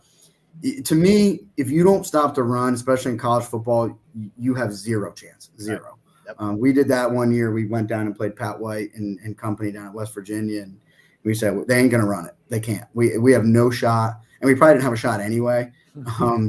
And they did not run it that day. But God bless Pat White. He's had a career day throwing the football against us, but it was fine. But I think you can also build on that, and like I told the team, the longevity, I think you can build when you can run it, when you can stop the run. I think that's how you can build some longevity of success in your program. Absolutely.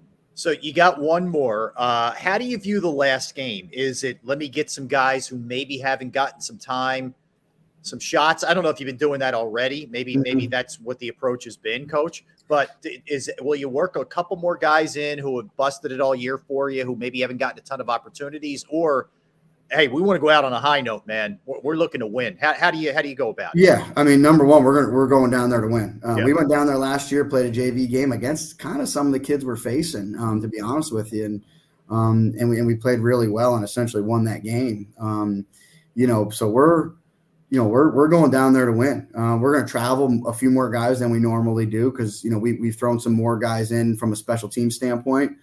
Just give them a chance and see what they can do. So I think it's a combination of sort of the two things you said. We're going to win, and we're going to do everything we can to win. We're going to take chances. We're going to take shots in all three phases of the game. And I could tell the guys from game one, we're playing with house money, and we're still playing with it, and we got nothing to lose in this one. So throw it out, and then let's see what we can do. Makes sense. Yes, sir. A final one from me, Coach. I want to see. I want to try to get you. I want to try to get you to exercise some foresight with me. I know you have one game left, but I'm curious to know. Again, with building this new program, man, recruiting is going to be one of the most important things for you guys this off season. What's going to be your approach to the off season in terms of future game planning, recruiting, the methods to how you want to bring guys in, your pitch. What's going to be the what's going to be the game plan for the off season going forward? Yeah, no, I think number one with our current guys is the weight room. To me, it starts and ends there, and that's where we have to spend a lot of our time, is just getting bigger and stronger and faster, which I think we will. We have a great setup up here. We have a beautiful weight room, and we have an excellent strength and conditioning staff. So that's our number one objective with our current rosters, to get bigger, stronger, faster. I think from a flat out recruiting deal is, I think the selling point is, hey, we got our feet wet this year. I think we were really close in the majority of our games against teams that we were, physically outmatched with. So I think we're close, and I think our kids know we're close, and we're going to make some noise next year. If you want to be a part of that, let's go. And there's still opportunity. There's still opportunity for young guys to come in and contribute and step in and all that kind of good stuff. And I think we're going to go out and try to recruit some older guys as well. You know what I mean? So maybe some guys who, are looking to move on from their places and things like that. But, not something we're going to totally rely on, because I love the developmental part of football and bringing kids in and building them up from the ground up. But, there will be some spots we'll look to bring some older guys in as well. All right, Coach. We're looking forward to chatting with you next week, man. Good luck next week. Yeah, I really appreciate it, guys. Coach, you're making history, okay? Yeah, that's how I see it. You're making history. You're the first to do it. And there's a lot to be said about that. A lot of people will shy away from that opportunity, and I give you a lot of credit and reverence. I appreciate that. Taking that chance. Coach Billy Crocker, thanks, Coach. Thanks, guys. Appreciate your time. Take care. All right, you too. All right, Tone. Let's close it out. Let's set our sights on the what we were talking about a little bit earlier, the NFL draft for this past year. Yes. Let me pull that up right now. Yeah, see who's done what. And, some of this is based on the game tonight, which is the Panthers and the Bears. The Panthers traded up for the first overall pick. All right, so look, they took Bryce Young. And the fear was, he's on the smaller side. He's skinny, not necessarily tall, but he made all kinds of plays at Alabama, and the guy was a beast. Like, this is in my opinion, you can't take a ton from this year, because the O-line hasn't been good enough. His receiving core isn't good enough. He's not surrounded by the parts. They need to, in this offseason, do a lot to give this guy a better opportunity to succeed. That's where I'm at. I'm not we want to just write people off so fast now, and I'm not doing that with him. But it hasn't looked good, but I don't necessarily lay it at his feet. Yeah, Bryce Young, he's been put in a situation where he kind of had to be the man pretty early, and unfortunately it hasn't really, looked that way for him. And then you look at a guy like C.J. Stroud, who also, his team was kind of coming from the ground up as well, but the front office, it just goes to show you, a good front office, a competent front office can make a world of difference, because both of these quarterbacks went into situations that didn't really have much to really give them, right? Yet the Houston Texans found a way to make some very strong, roster moves that didn't necessarily blow everyone, to bits, but they were foundational. They were sturdy. They were clean moves, something that you can build on, right? And I think they went and got Nico Collins, a wide receiver. They drafted Tank Dell.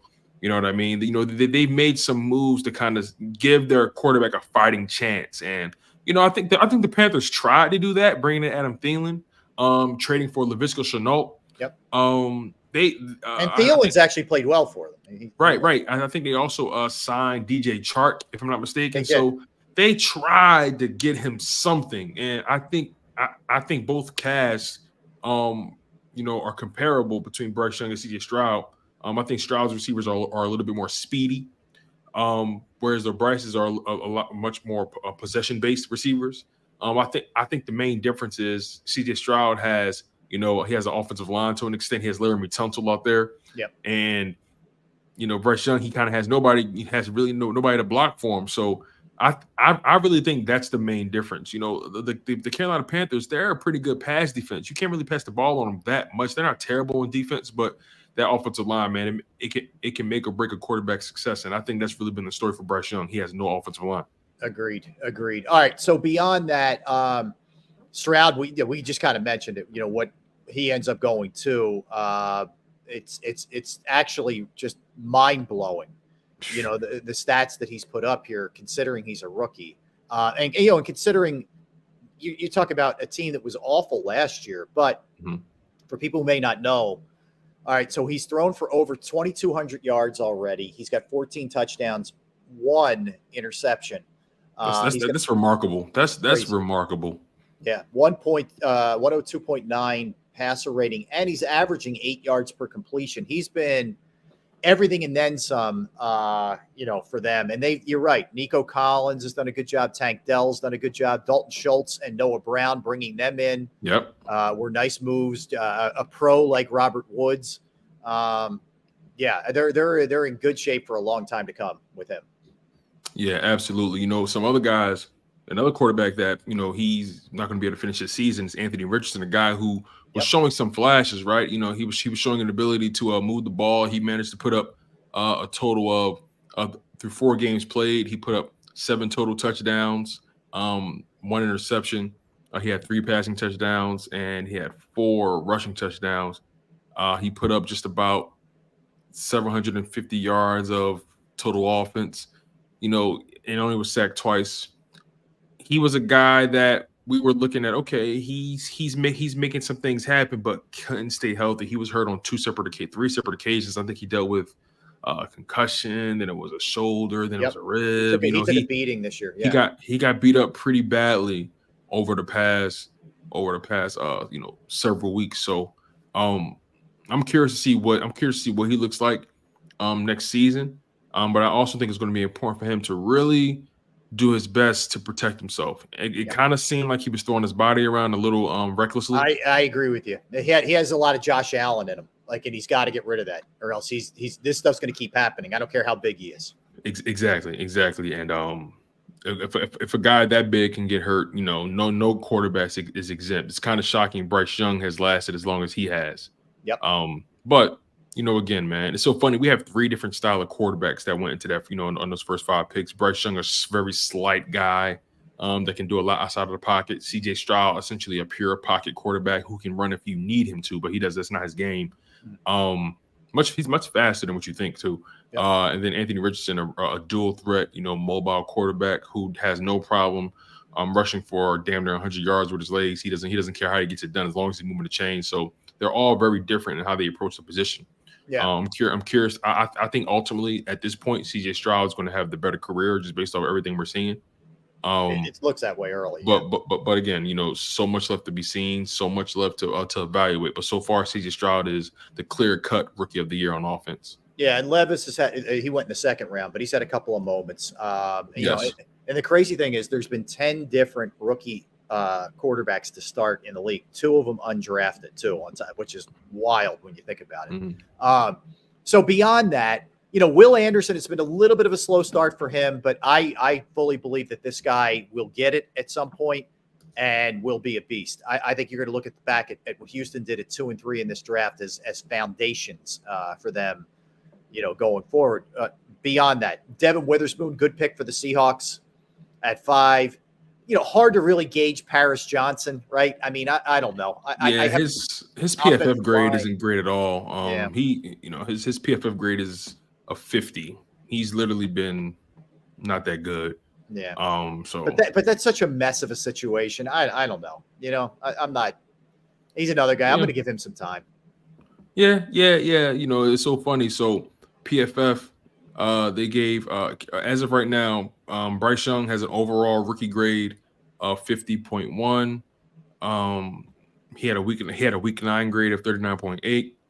CJ Stroud has an overall rookie grade of 79. He had a 91.1 week 9 grade. Obviously, that was the week where he just went off. Yep. Will Anderson has an overall rookie grade of 79 as well. He had a 64.9 week 9 grade. Anthony Richardson, 52.2 overall rookie grade. Devin Witherspoon, someone who I really like. Yes. His overall rookie grade is 80.2. So he's doing tremendous things.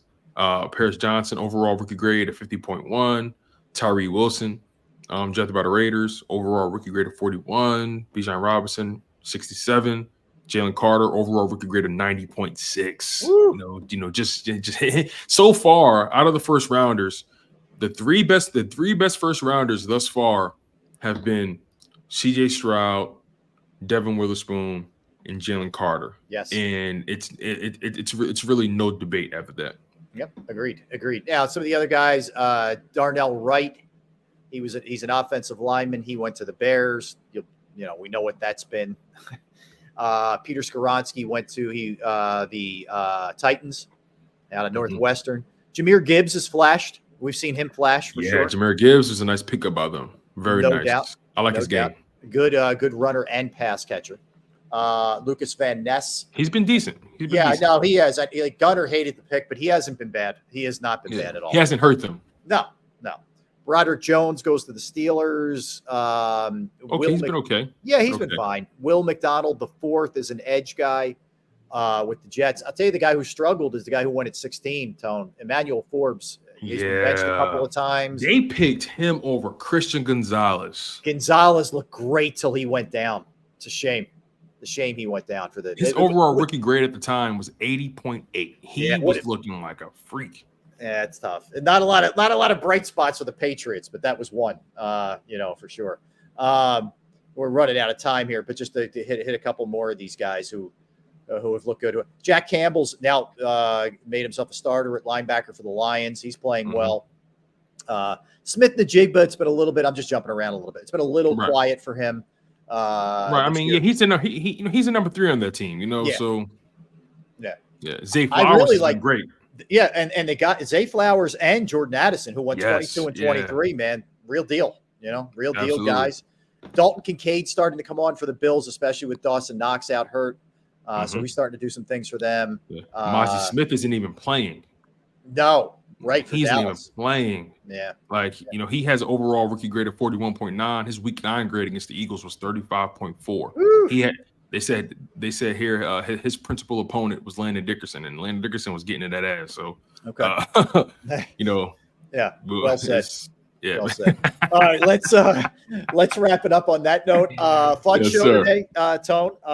Certainly great having Brian Dawkins, having Coach Crocker on as well. I want to thank all you guys for hanging out with us in the chat section, and everybody streaming, everybody listening. You guys are, as always, the best. All right, so don't go anywhere. You got the National Football Show coming your way with Dan Cilio. So that is coming next. And Tone and I will be back at it same time tomorrow, same time, same channel. And if you can, anything you do to help out D Gunn and his family, that would be great as well. Just go to absolutely. That link is located at the top of the live chat, you guys. If you guys want to support D Gunn and his family, the link is located at the top of the live chat. So you guys can click on that. And listen, man, any love, any support you guys can provide to D Gunn and his family, best believe it will be appreciated. So we appreciate you guys for always locking in on the content. It means a lot to us. No doubt. Everybody have a great rest of your Thursday. We're looking forward to hanging with you Friday. Take care, guys. Enjoy the National Football Show. Thanks.